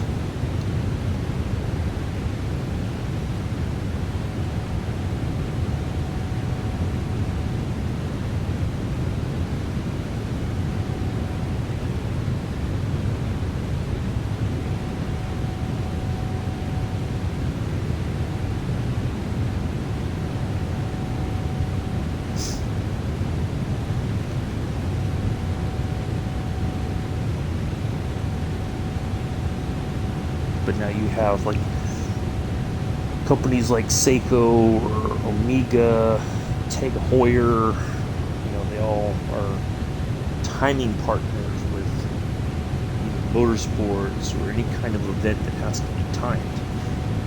And they talk about the accuracy of their watches and their timing systems and all that. 165 nautical miles. Got quite a bit of ways to go, folks. We'll pop back into the Concorde. I just wanted to show you guys again at a gate all this stuff. You can't see it if we're in the hangar.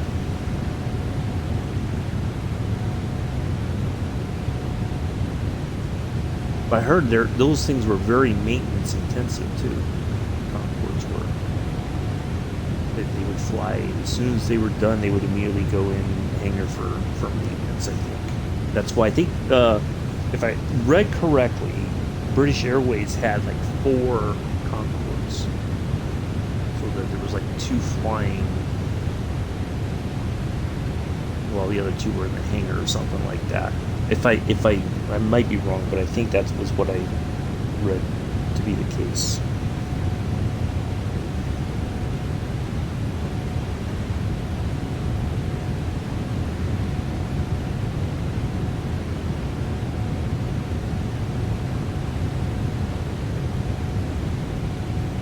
I've been watching. I don't know if anybody's ever seen this show called Letterkenny. It's really goofy. It's like that Dumb and Dumber kind of humor, but it's set up in Canada, and there's this one guy who adds an S to certain words at the end, and you're just like, what's he saying? So I think I kind of picked up on their vernacular, how they talk sometimes. Not that I mean to, but it's a pretty funny show, but it's like stupid funny.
We're getting closer, folks.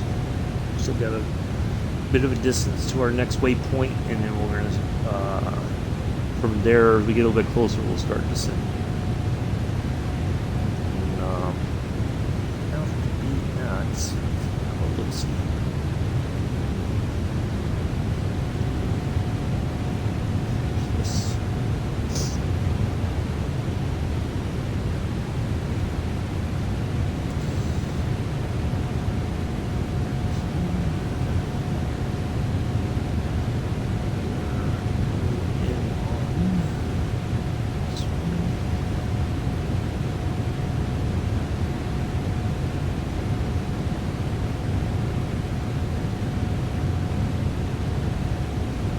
approach.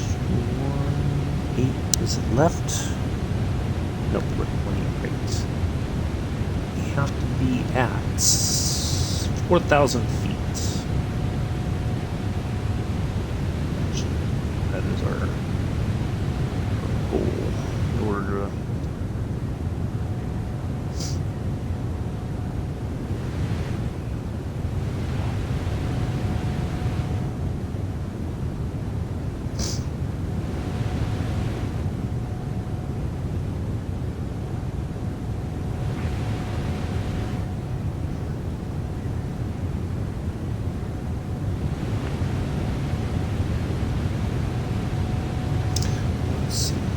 look at the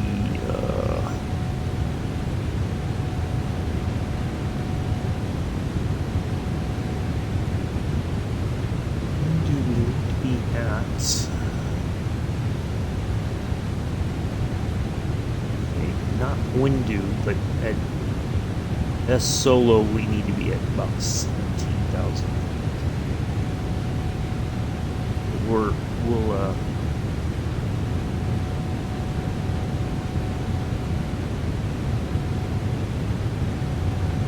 close to that. We'll get down to about 20,000 feet by the time we get to Windu.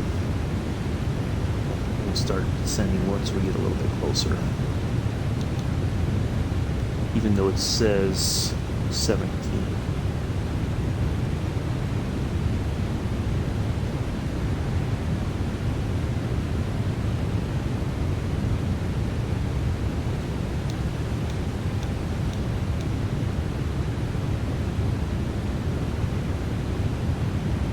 See, this is the weird thing. Like here it says 17,800 and then builds up to flight level 230, then back down to 13,000 feet, then back up to 16, and then down to 8. Yeah, there's some weird stuff in this. Hopefully they get that sorted. Oh, so quick reminder, 18th of August we will have the developer Q&A ahead of the release of Sim Update 10. A week or so prior to Sim Update 10 coming out. Still don't know what I haven't heard what the world update will be. Maybe we'll get word about that on Thursday.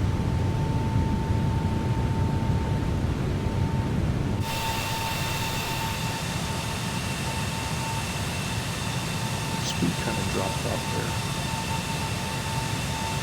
We were doing 0.78, but now we're down to 0.75. I wonder if it automatically dialed the speed back to make sure we have enough fuel to get to our destination. I mean, we're only at 62%.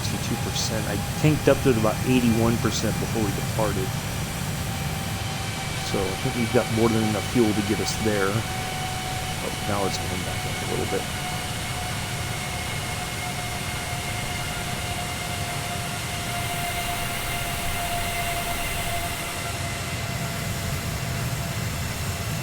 A320 over there.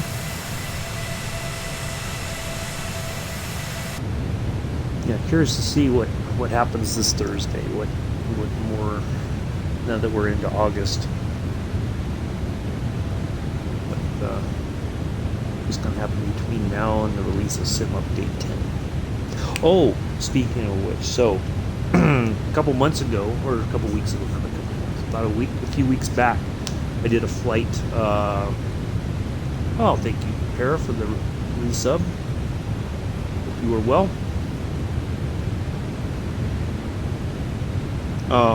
So what happened, remember we were going to do the flight from JFK down to Cancun in the 747. And I could not get the systems to stay on at JFK.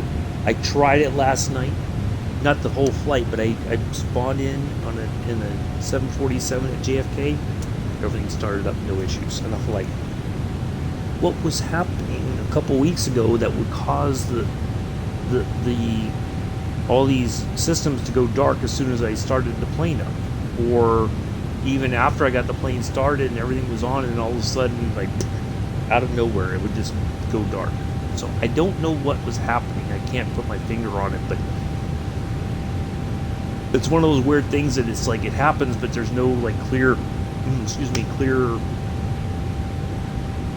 information that would tell me why that was happening.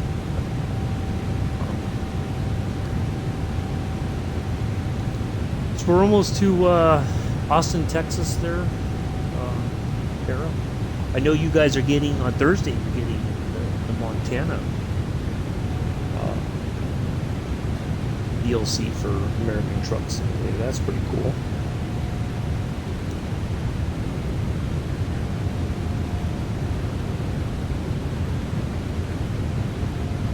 Looking forward to seeing what you guys get with that. Oh, that's what would. Okay, now I see. Because I remember Mick gave Mr. Addy's a guest or a gifted sub. So I don't see the star next to his name. I think Jody still has the one from Austin, Texas. There's the F1 track. Yep.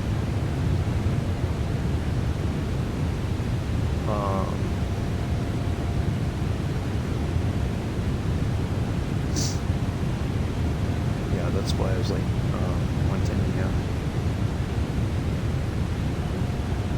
A few gifted subs still out there, so thank you, Patrice, for that. Yeah. There was another, well, no, I'm thinking of the track there in Utah. That was pretty, it was a pretty amazing track. It's a bit like Austin, though, where it's just, yep, I know, Para, it's fine. I was just kind of thinking about what, because when I first started the stream, I had like 16 subscribers, and then a bunch of stuff's fallen off, so I think people just have it, either they're not going to renew or whatever, which is fine. It's people's choice. If they feel like they can afford it, that's fine. If not, it's perfectly fine as well. It's not required to be a part of the channel.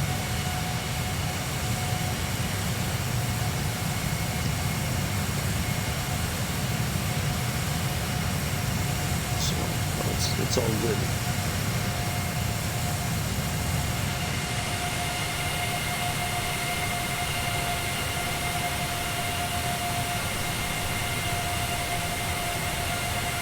If you can afford it, I greatly appreciate it. If not, it's quite all right.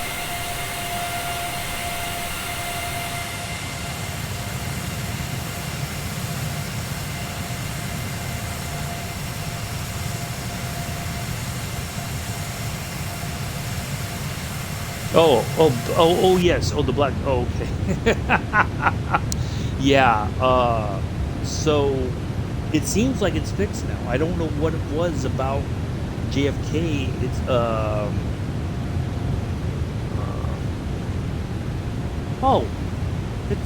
I appreciate it, Para. Well, whenever you can join, you're more than welcome to. If you have other things going on, I completely understand. We won't look against Joseph. I'm kidding. But yeah, it's, if people can, it's greatly appreciated, but it's not required to be here for the stream. Uh-oh, it's starting to buffer again. Hold on a second.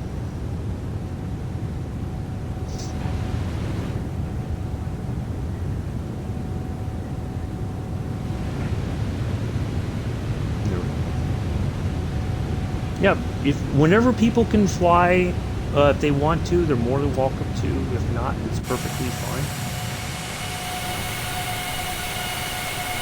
I know this is the, summertime, and for many people, they, this is a time that they've finally had time to visit family and take vacations and stuff,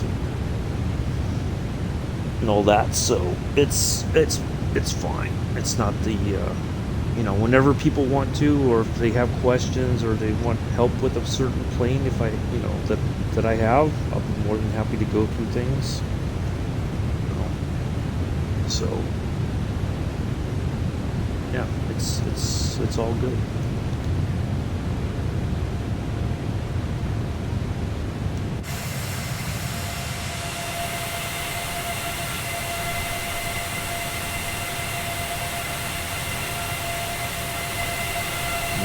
I'll be here flying regardless.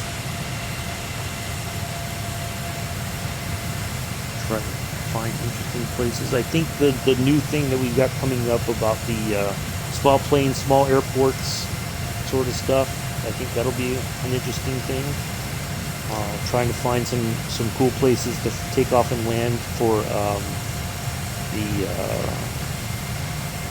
the floater plane flights. So if people want to fly those, they're more than welcome to. There's at least a couple different options, I think, even with the base game. So you don't have to have everything that I have. I don't want anybody to think that they have to spend money on anything. If you don't, you know. So it's absolutely a choice for you, but you know, it's not required for you to spend money to fly with, if you want to.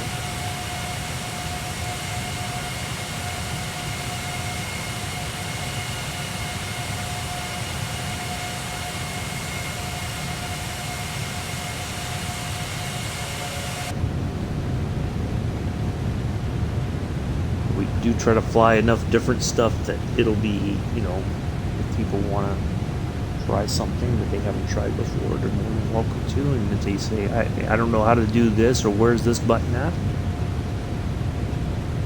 So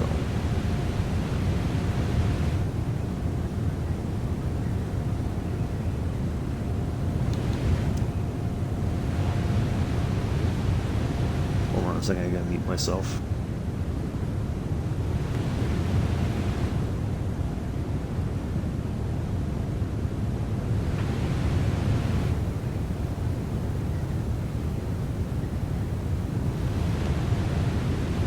I thought they were coming right by here, but apparently not. Sounded like a firefighter and EMS somewhere.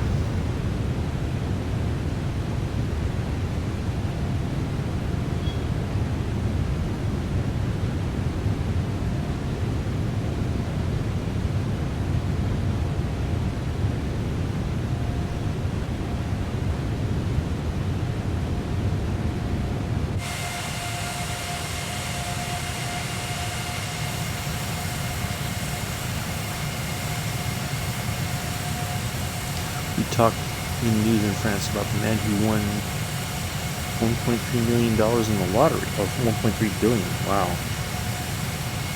I did not know that.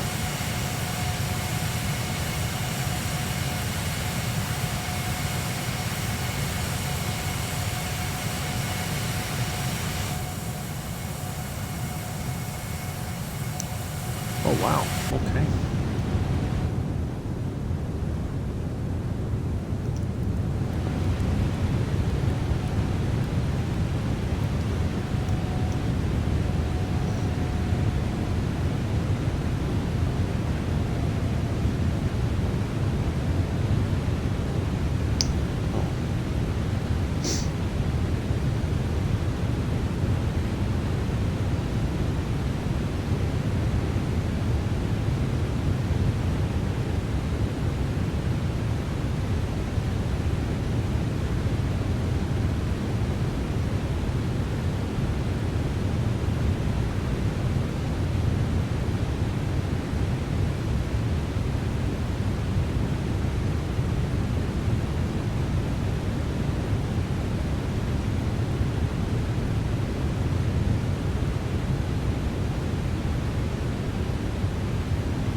Yeah, if I wanted to learn with you, I better change. Oh, okay. No, you don't have to. It's because, wait, oh no, it was not me. No, I wish. Well, if it was me, it would not be flying right now, trust me. I'd be busy, signing documents and trying to hide my face from the paparazzi. Oh, no, Perry, you don't have to change anything. No, you don't. It's just a matter of finding the same buttons. That's all. The buttons are all the same. It's just that it's labeled differently, that's all. So, like, in the A320, for instance, the altitude, selected altitude, it may be different in your language, but it's the same thing. So if I hover over it, you just find that same button. That's all. So, you know. And again, if it means we take time, but you learn something different, oh, okay. Okay, if you say so. No, I wish, Patrice, trust me. I'd love nothing more, but I would probably have to disappear for a short while until things calmed down and I was able to relocate to an area where I would have my own space, I guess. I always, you know, one of my dreams, if I ever won a significant amount, I would buy a nice house somewhere kind of out in the countryside. But the problem is how do you get good internet connection all the way out there? That's part of the issue. But then the other thing would be about, but I would want like if I had some land with a house, right, I would want to build like a man cave, basically, I guess, with a gaming room that had all the nice, you know, rope, throttles and yokes and all kinds of stuff, but a nice, you know, like everything that would be, oh no. I don't know that I'd want to go to Monaco. That's just too. I mean, I like to go. If I went to Monaco, I'd like to go for the historic Grand Prix, not for the actual Grand Prix, but for the historic Grand Prix race. That I would enjoy the most, I think. Yeah, probably. I would agree, Patrice. There's probably somebody who won close to $1 billion before, or won $1 billion, but this was a little bit higher. So yeah, it's man. I don't need the whole thing though, because I mean the thing would be like the amount of people that would suddenly come out of nowhere demanding money. Oh, hold on a second, folks.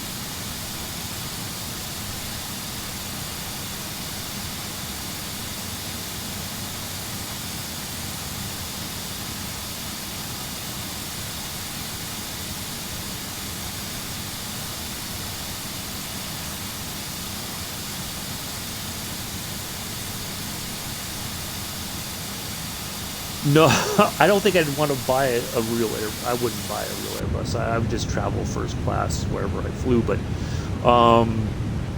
no, like in some states in America, like there's no like state tax. But you know, of course, you're going to pay taxes on for federal stuff for having that much money. But you would have a whole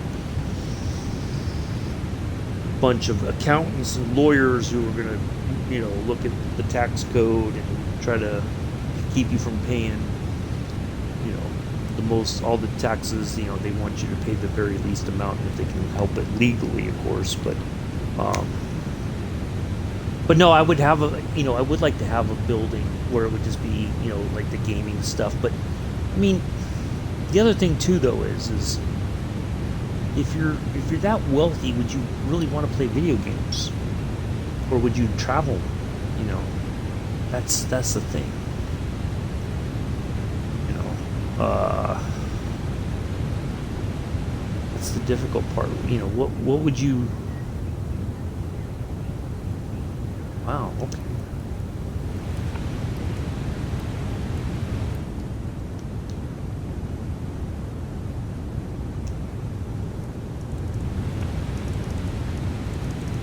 Let's go 270 then.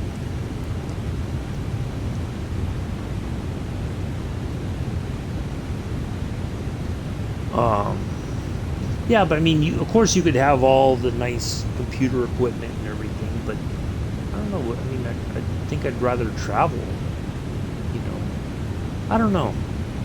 I've heard stories though. There was a series where people won the lottery and they, at first it changes their life in a very positive way, but then all of a sudden the problem is you have people who basically come out of like family members that you've never heard of or whatever. Oh, well, hey, cousin or whatever, and so it gets, people, they end up spending a lot of money just trying to keep people away from them, and that's not, I mean, $1 billion, that's that's a lot of money. Showing history of winter. Yeah, exactly, Patrice. They're like, oh, I want to get this fancy house, and they buy all these cars that they don't need. You have fake friends come out of nowhere. People demanding money from you because they, and they keep pressuring you, and oh, if you don't do this, then I'll take you to court, and all this other stuff. And it's just, I've heard that though, that people, at first they're all happy, but then they blow through all that money. I mean, if I was a billionaire, certainly you're going to have somebody. Yeah, you have people who. I mean, I would even be worried that you hire accountants and people. There's people that will steal that money from you, also, that are supposed to be there to help you manage that money. So, it's a very crazy situation. Let's have a look at our.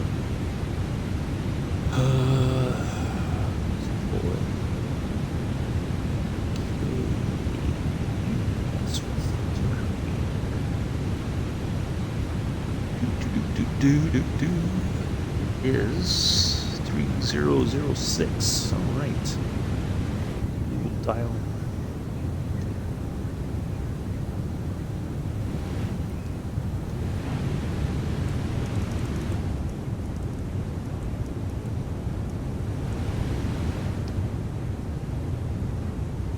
Let's see if we get an altimeter reading from Houston. We should. Nope. Okay.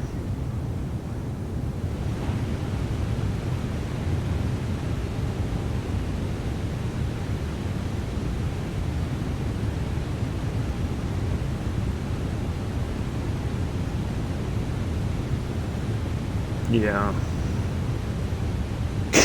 Yeah.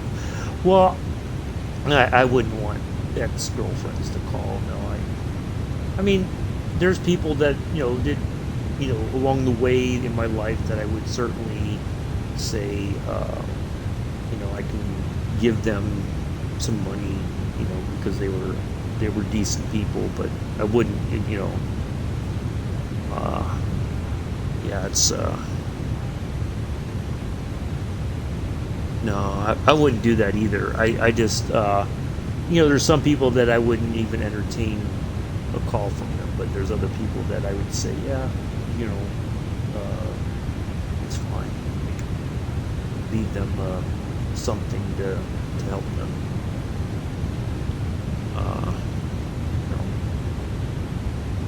Because they were there for me, and even though things didn't work out according to that we thought it would, but just I think it would be okay to do something decent for them. But no, I don't know that I'd want that much money, to be honest. It's just.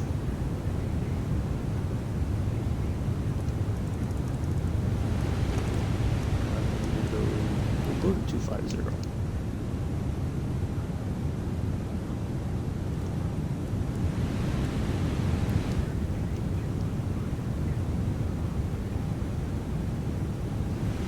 We're not even having to ask or say we're. So something's changed, which is good. But yeah, there's people I would not, exes that I would not even entertain any kind of, be like, no. No. Oh, wasn't too far off.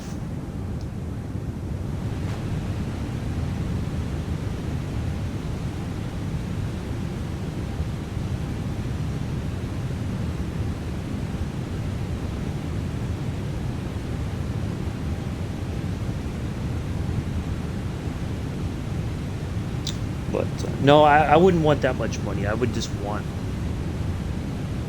750,000. That's all I'd want. Just enough to get my debts cleared, be able to find a nice place to live. Doesn't have to be anything fancy. I don't need a mansion or anything like that. Just a nice, quiet place to live. Nice car, or pickup truck or something, and have a nice computer room. Do a little bit of traveling. That'd be about it. I wouldn't need all that money because it's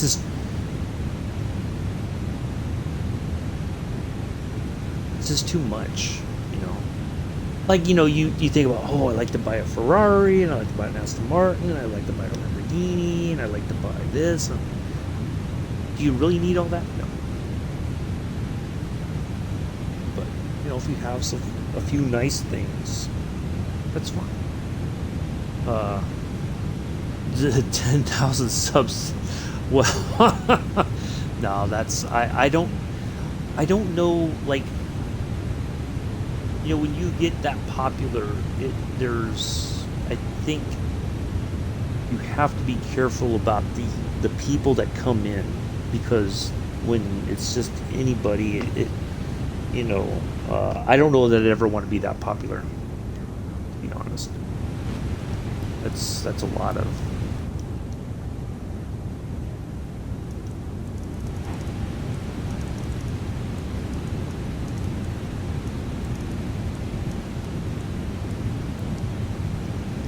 I don't know that I'd ever really want that to. No, I just liked a nice place, you know. If you ever seen the movie or show Longmire, right? It's an American show where this guy, he's a sheriff in the small town in Wyoming, although it's filmed in New Mexico, but the story takes place in Wyoming, I think. And he's got this nice cabin with this bit of land and everything, and you walk out the front door of the cabin and then you see this nice, beautiful scene. I wouldn't mind something like that, where it's just, you know, you have some peace and quiet. You don't want to be around a lot of people, but you can have people over when you want them to come over, kind of thing. That would be fine, I think. But no, I don't know. I'd want to live, like, there's places I'd like to visit, but I don't know about living anywhere else. You know, just have a nice, quiet, you know. But again, how do you get internet out there? You know, it's not going to be easy. So that would be the only thing that I would struggle with, I think, is trying to find a way to have decent internet, so I could do flight sim and stuff like that with a nice new gaming computer with nice monitors and all that kind of stuff.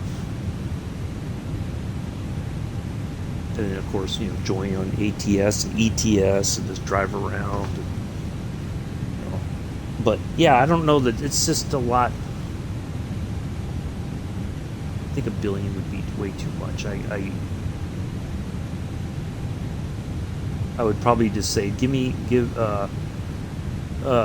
yeah, maybe, but still, it would cost. The problem would be that it would cost money to get it installed. Like, they would have to dig from a spot where they could tie it into, and then take it all the way to your place. So that would still cost money. But I don't know. I would probably just take a little bit for myself and then maybe donate it. I don't know.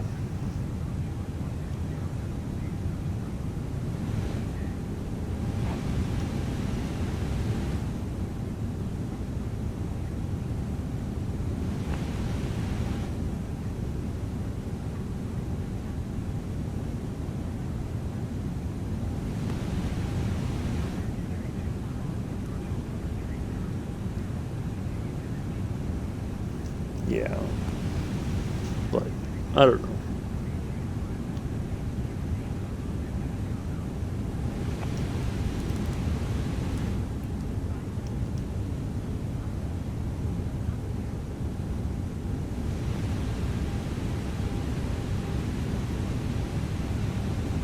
All right, folks, we're almost there. We're ready to line up for landing. Yeah, well, that'd be the other thing too. You'd have people like, well, you can't dig here, and I don't know. It'd just be a big old mess. But yeah, I don't know. So yeah, that much money is a bit. It'd be too much. If, like I said, if I had just a couple million to myself, and then help some people and donate to some good causes and stuff like that, I'd be happy with that. Because I mean, if you have like 2 million, you could live off of the interest really for the rest of your life if you don't be stupid with your money. If you aren't stupid. So.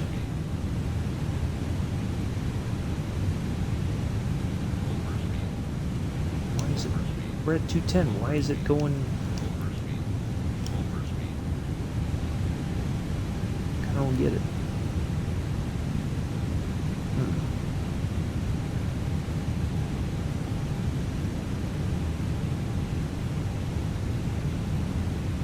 That's kind of weird.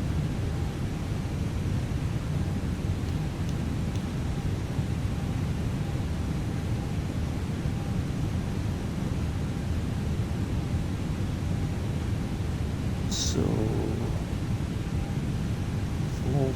we could be at flap.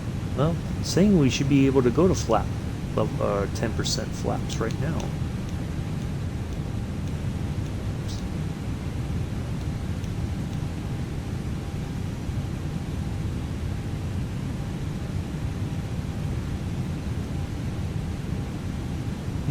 That's interesting.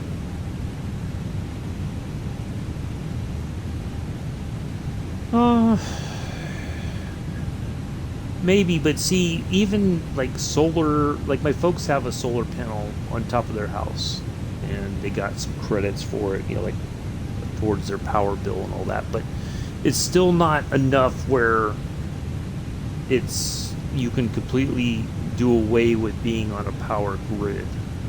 Certainly, but because it doesn't store, there's not enough sun that it stores a significant amount of energy to be able to live off of it. I don't know. There's all kinds of stuff that I think everybody would say, well, I would do this and I would do this, but then it's kind of like, well, and then the reality hits and you're just like, it's probably more expensive to do these things than it is to be, yeah, I don't know. There's a lot of, like I said, a lot of people dream big if they ever won the lottery, like a significant amount, and then I think the reality sets in and you're like, yeah, why would I do all these things? Well, yeah, I know what you mean, Para. Absolutely, I agree, but it's also, all right. We need to start descending here.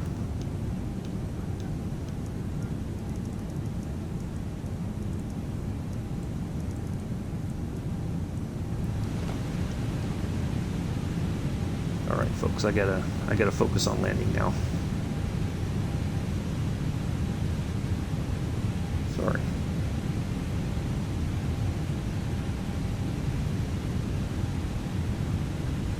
We'll catch up with the chat here in a moment.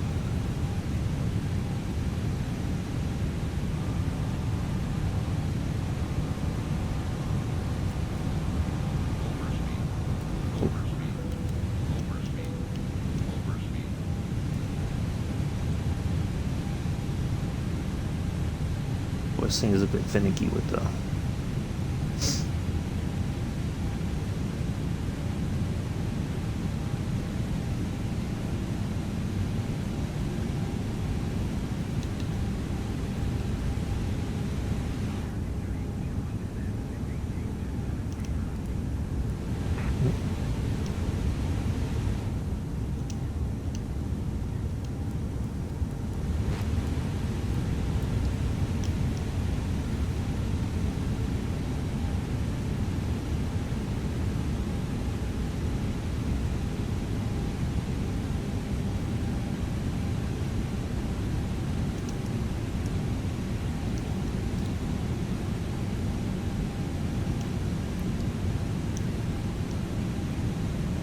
See, it's speeding up on descent.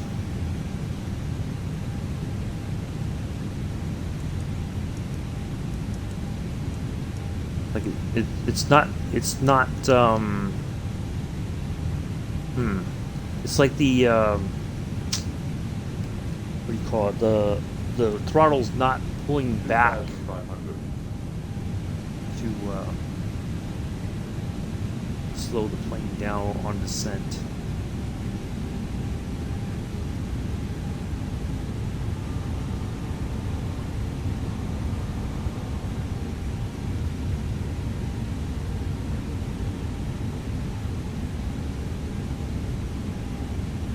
One more turn here. Okay.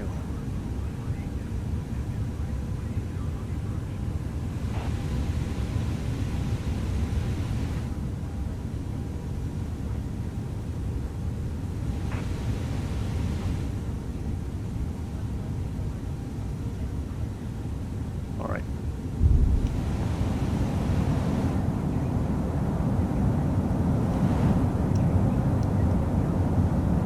We are.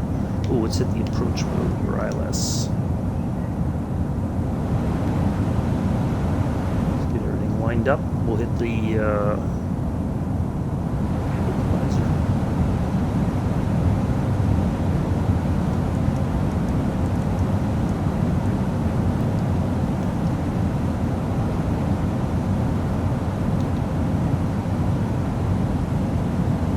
So that's all lined up.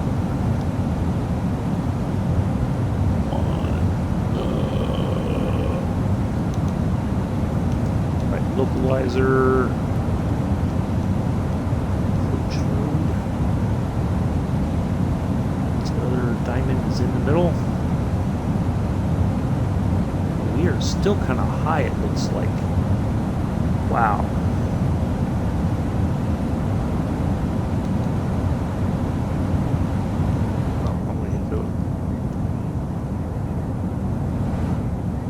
Wow, we are way high.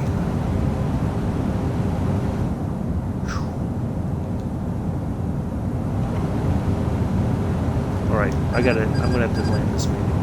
Oh, sorry. We are way high. Oh, and it just went dark. God bless it. Alright, well, we're gonna go ahead and land it then.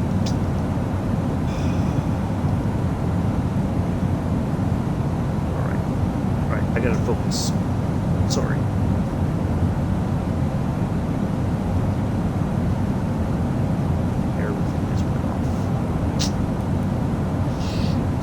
That's alright, we got this. We're on final, so.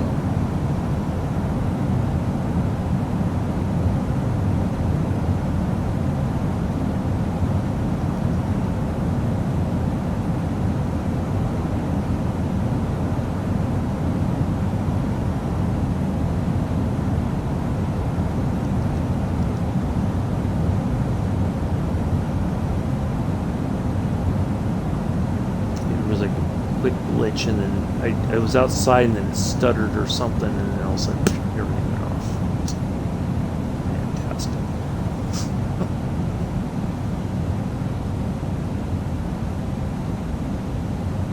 We're drifting way off course here, off the runway.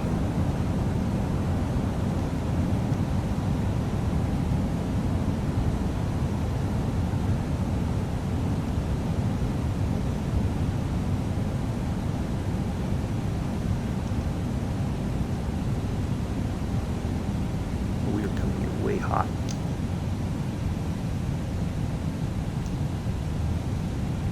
Come on, plane, settle down, please. Oh, you were...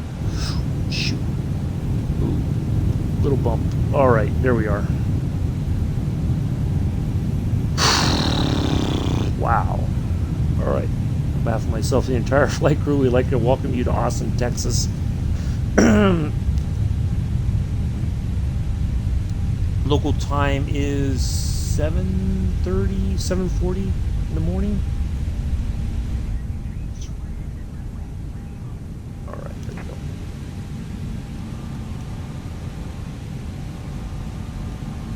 we understand and appreciate that our screens went dark on approach. But we made it. Thank you for sticking around. Oops.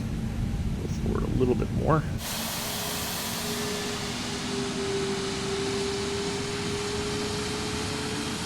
Whew. Man, yep. Yeah, I'm trying. It's a good thing, I promise you. It'll be awful anyway. Man, that was insane.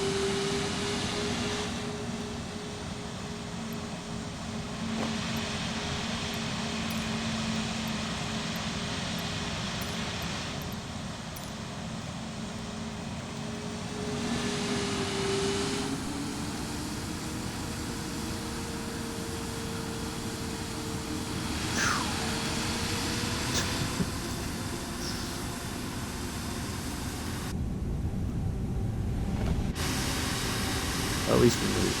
Well, I thought for sure it was like that plane just would not settle down and.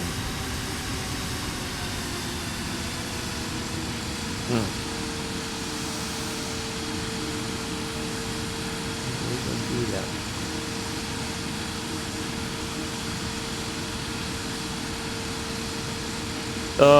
I used just the Xbox controller, so yeah, I was trying to get the plane to settle over the runway and be able to drop altitude, but we were coming in way too hot. After all the systems went dark, I had to I had to turn it all off, or it got turned off, and so yeah, it was just, yeah, it was a hot mess. But the approach mode never engaged. Like it seemed like we were way too high still, so I was like, I gotta land it manually, because otherwise we wouldn't have made it. Yeah.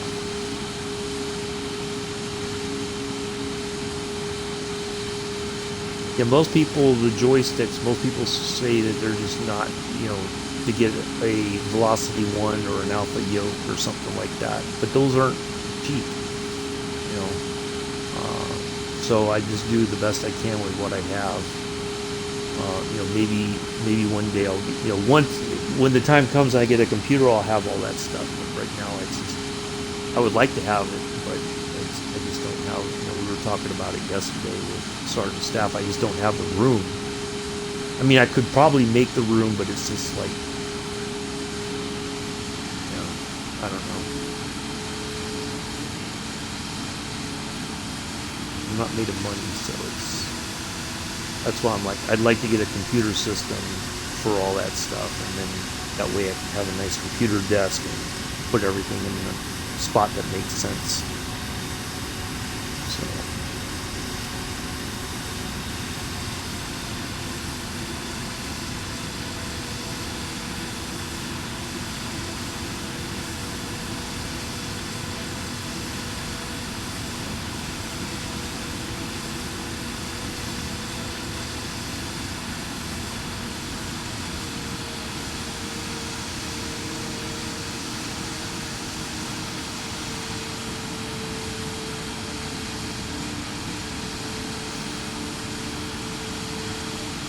Alright, there's our parking gate.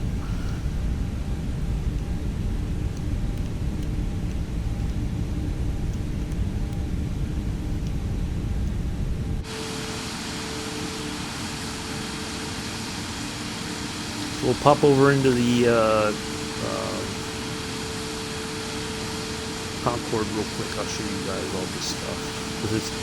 I showed it in the hangar yesterday, but you don't get a real sense of everything in the hangar. So I'll show you guys something real quick, and then we'll wrap things up. But otherwise, it's been a nice flight, I think. Well, I don't know what, because the watch turned off, or the chronometer turned off. I don't know what the flight. Figure it out here in a moment. Put all the information in FS Hub.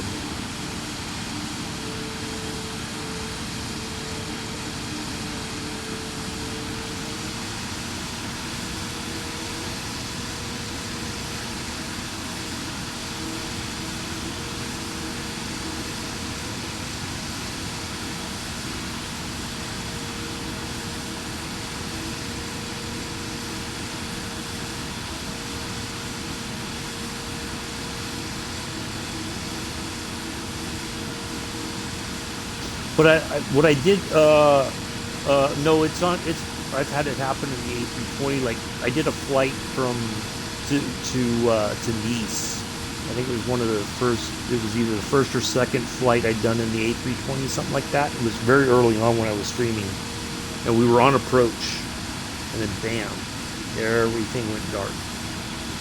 It was just a huge mess.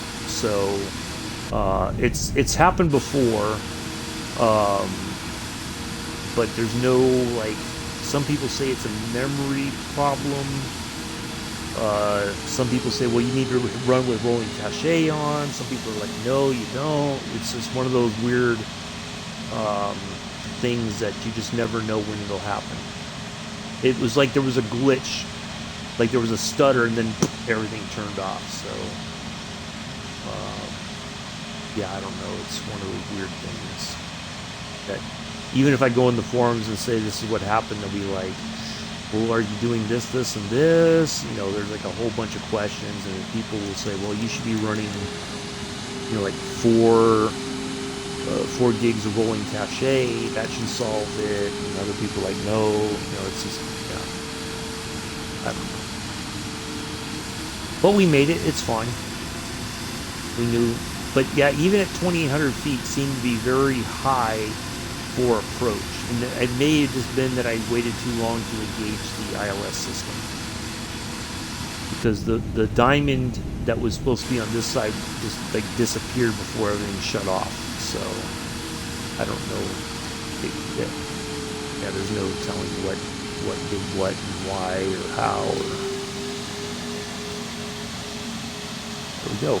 All right, let's watch the door open. Watch the gate go right through the tugboat. The tug thing. That was a big old wreck right there. The door to open. There it goes. And then we'll get the alert saying that the well, maybe not, because the systems are not working correctly. All right, let's just go ahead and shut down so we can get our hours. 2 hours 17 minutes. Not too shabby. Not too shabby at all. Let me put that, oh, you know what? Let me put the picture in first so I can add that while we're waiting. Yeah, it's pretty cool that it does that. I do like that part. That's one, like, the first time I saw it, it was like, oh, that's freaking cool. So, yeah, pretty neat, I think.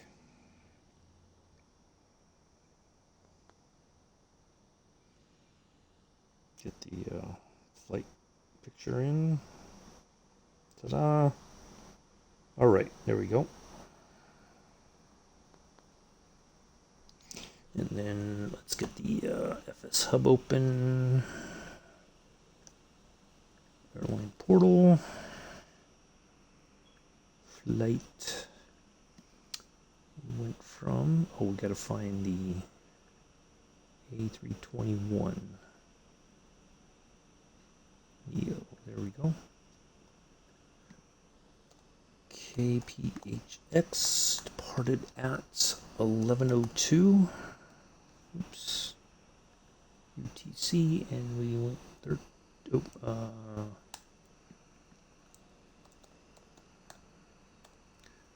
1320.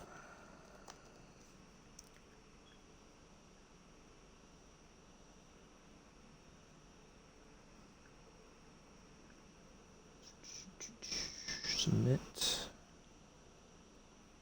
and I'll put in the picture here in a moment. All right. Just put 021720.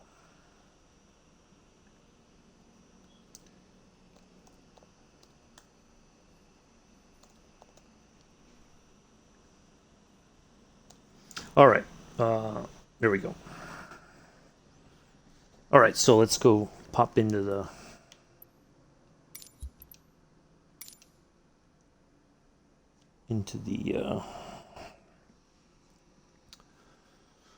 I need to eat something more for breakfast. Oh. Oops. Activities.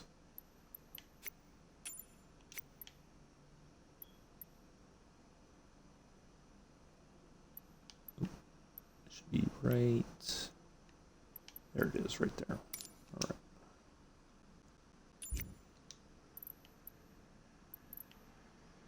And we're going to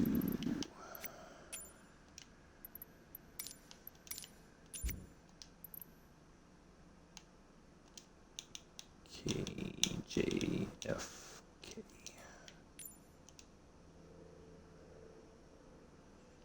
And the departure is right.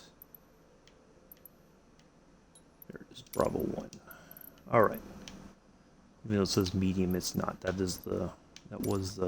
Apparently that was the gate for the Concorde back in the day when it flew. All right, so let's see if hopefully we don't get a crash on the game. If it does, I apologize in advance. So, yep, the Concorde para. Let's get this caught up here real quick.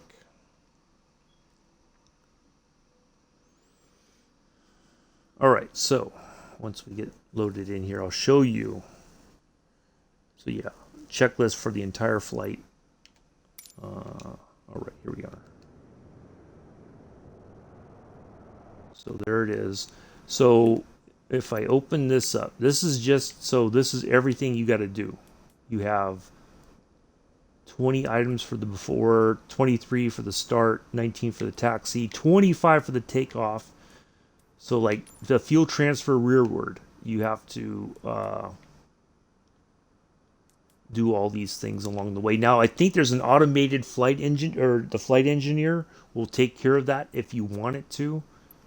But I think we're going to try to do so like the climb, all the stuff that you got to do for the climb, all 24 items that you got to do to get to the altitude there, 60, eventually to get to 60,000 feet. So you're cruising altitude and speed. The descent part, all the stuff that you got to do for the descent. 56 items to start descending.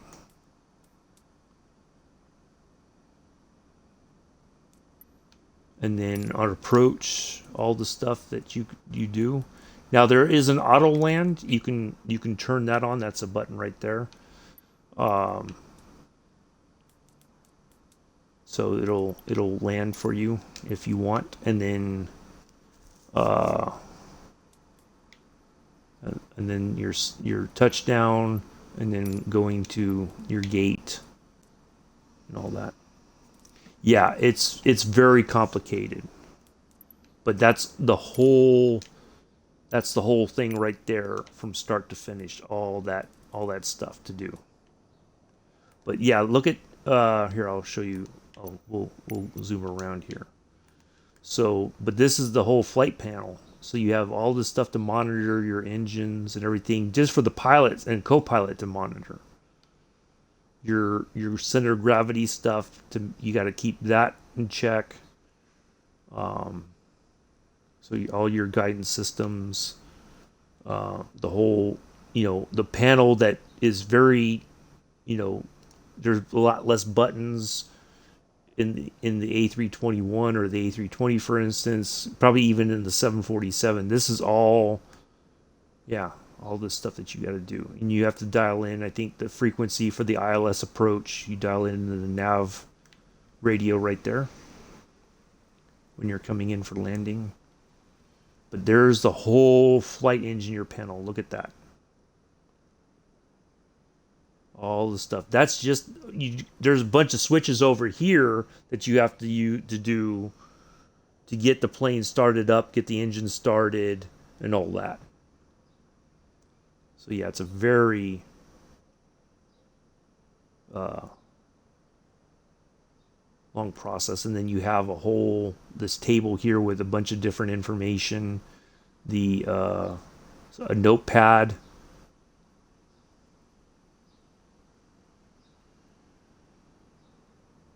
I mean, look at that.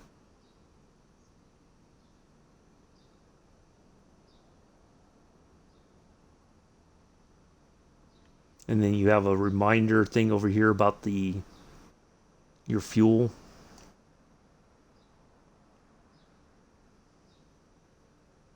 And calculating certain things. Mach 2 is at 500 knots at 5,500 feet. Now, they did say one of the things that they talked about in the story of the Concorde is, and they do have one of these little user manuals from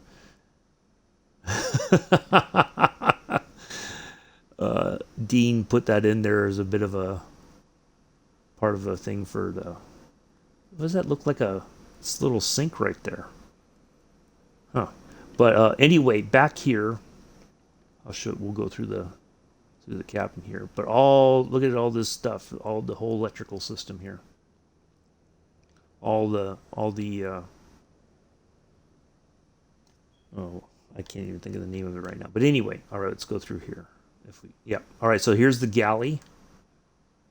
Some champagne, of course. Now here we go.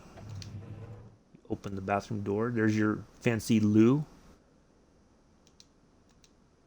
I think it'll even flush. I think.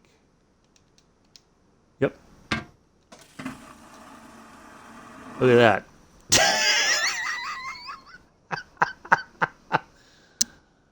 You get a flushing toilet. Pretty cool, huh? But then back here, there's, and I don't know if it works like when you're flying, but this is a display that the passengers would look at. It would show your altitude and the speed. Now the story goes that there was times that the plane was not exactly at Mach 2. It was like whatever. It was a little bit lower than that. And so what the pilots would do is they would dial the number, they would just tweak it a little bit, and then it would say Mach 2 back there, because they felt that it was a marketing thing, that you were going to get a Mach 2 flight. So they would, because how do you really know you're flying at Mach 2? You could be at Mach 1.8 or something. But up there it would say Mach 2, so you were convinced that you were flying at Mach 2. Yeah.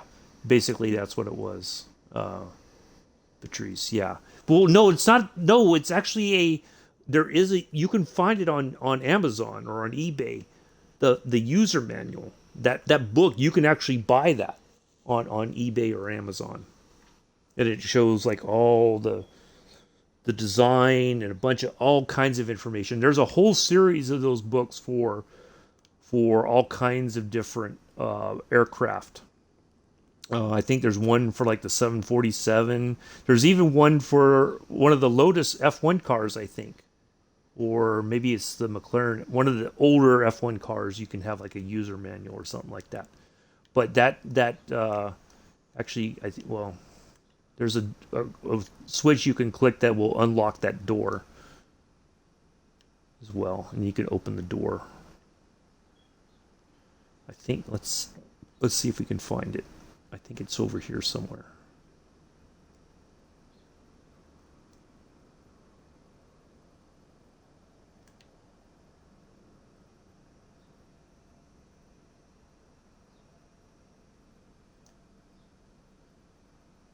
It's the panel lights. I know there's a switch near the flight engineer as well for the cabin door.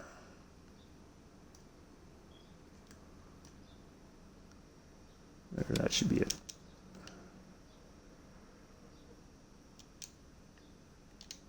So now it's unlocked. So it should be open now. There it goes. Right there. Ta-da! It opens for you. Look at that. There's your coffee. Although it's just a picture, but you get the idea of what was there.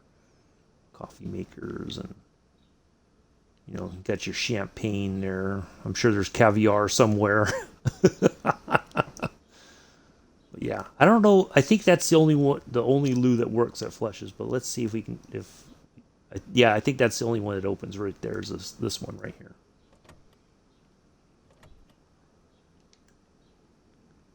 But yeah, and then but these are the only seats I think that are like showing in the sim. And you have like this little book, Altitude, by Dean Crawford, who's the name behind DC Designs. Yeah, and see, then it's just, but this is the only thing that's in the modeled in, just to give you an idea of what it looks like. You got the champagne already here to be passed around. Of course, the tray not in the full upright and locked position.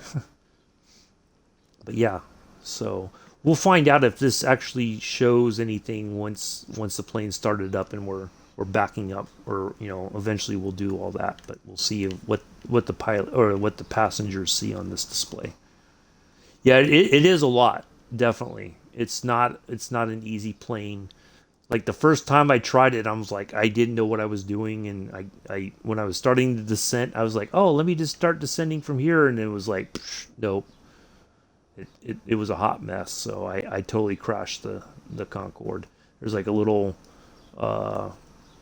piece of a bit of a chart there behind the pilot. Yeah, all kinds of little different, and then there's another book by Dean Crawford called Event. So yeah, just little fun bits there, but yeah, that's what it all looks like. So it said Stone Mercury. I thought it almost said Two Tone Murphy, but there we are. So this, according to what I could figure out, this is where the Concorde did depart from. And runway 31 is the departure runway for the Concorde. So when we do fly it, that's what our departure runway will be, or whichever one that with the wind that will help get us off the ground and heading the right direction and right altitude. So there we go. And then you have, although it's not powered up, this knob here, it says flaps, but it controls the nose at the front there.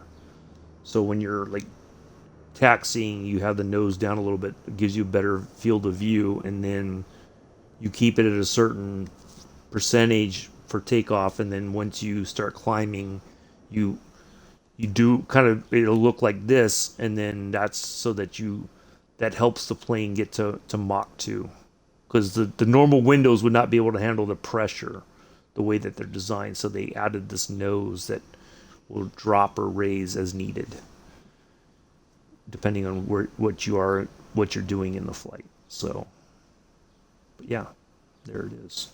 So yeah, there's the digital pad there. There's the little MFD kind of thing right over here on this side. The co-pilot has one over on the other side as well, so that there's like redundant systems, I guess. But yeah, that's the whole thing. Your engine management, all the stuff that you got to do for your climb and your cruising speed and all that kind of stuff, and then also your buttons here for your afterburner, to light the afterburners to get the speed going and all that.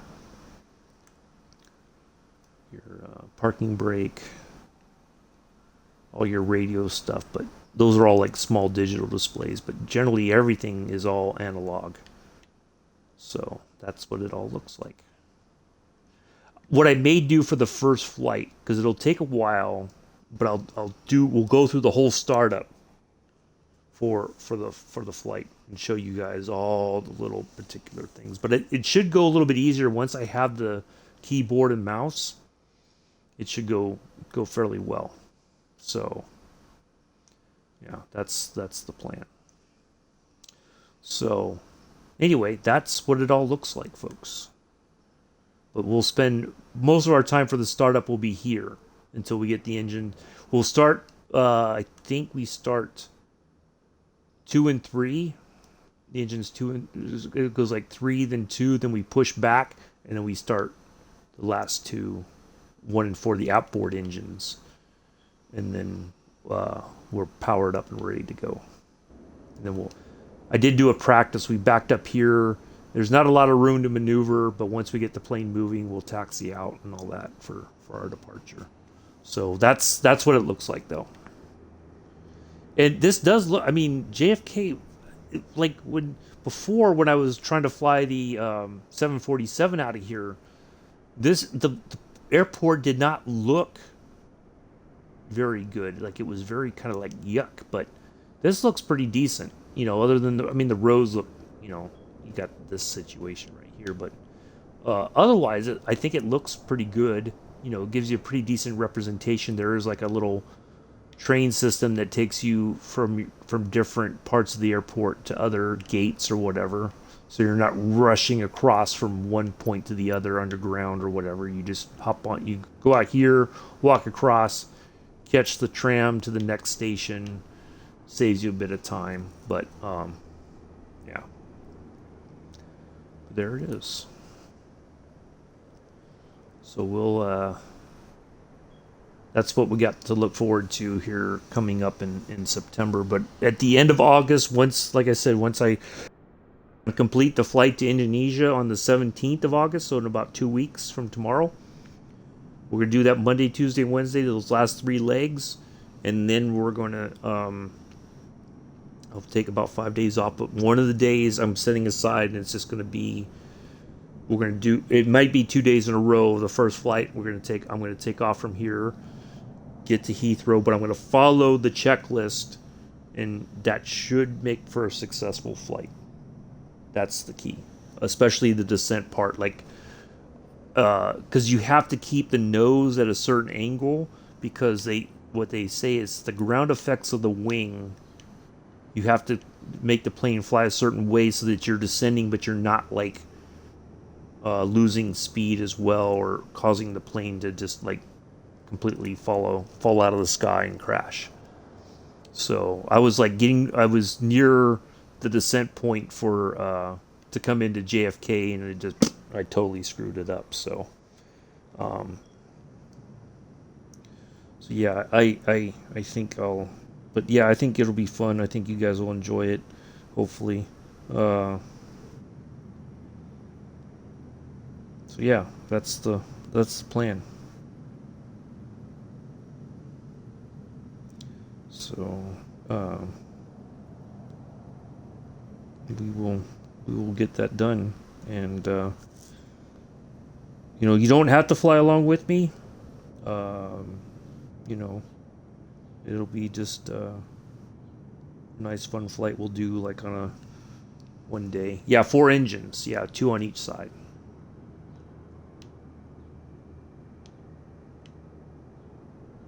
And it's here, I'll show you a little bit more up close there, and then we'll get ready to wrap things up. Oops.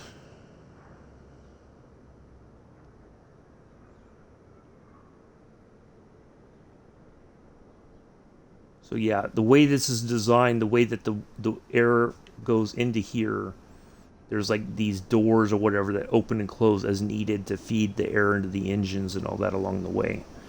And then, so you have 2 on each side, like I said, and then these are the afterburners right there. But once we get up to cruising altitude, the cool thing will be that we'll have, we'll be like back here. Once we get to 60,000 feet and we're doing Mach 2, we'll just be like, you'll hear the boom constantly, pretty much. As we continue to break the sound barrier. But the first time we do it, of course, is we reach Mach 1, and then as we reach Mach 2, we'll just be constantly breaking the sound barrier. And then as we go down, I think we'll continue, and then once we're below Mach 1, then of course it'll stop. But there we are. That's what it looks like. And it'll be, this is the classic. This is the tail code for the, no, it's not a note it'll be for the stream, Joseph. But no, this first flew in 1969, Joseph. So it's not new. It's new, it'll be new to the stream, but no, this plane has not flown for, since, I think it was retired in 2003. So about, almost 20 years ago, like 10, 14, almost 15 years ago. It hasn't flown, but yeah, this first flew in 1969. So this is all the bits and bobs we got to worry about for a 2.5 hour flight. But that is the tail code for the British Airways that was on the Concorde. So, but no, we're shooting to do a flight in this in September. So that's the plan.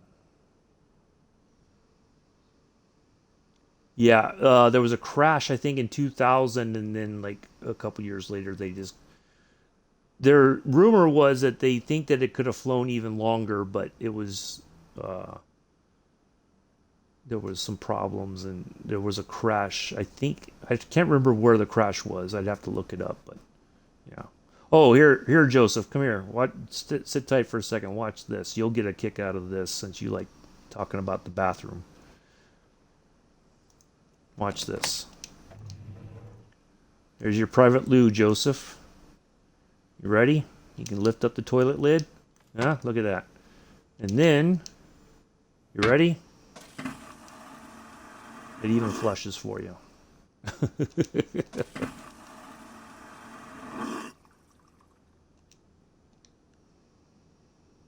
Yeah, there you go. So you could have your wobbler champagne wobbler, and then you could go right to the loo. But that's the only one that opens. The only bathroom that opens.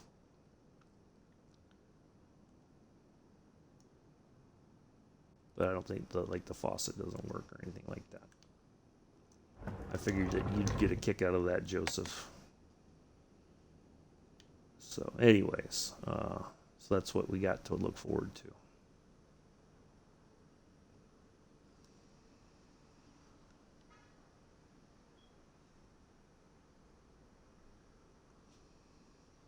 That'd be second officer Addies would be in the loo the entire time. Second officer Addies would be. This would be second officer Addies' seat right here, but peeing champagne. Yeah, exactly. All right. Well, let me wrap things up here because we've been going for a little while, and I gotta eat and get some other stuff done. So. Anyway, I do appreciate everybody hanging out today and enjoying the flight, hopefully. I will see you all tomorrow, 7:10 Eastern, 11:10 UTC. Joseph, be there or be square. Heading from Suvarnabhumi to Chumphon. So, should be a quick little flight. Like I said, not a whole lot to it.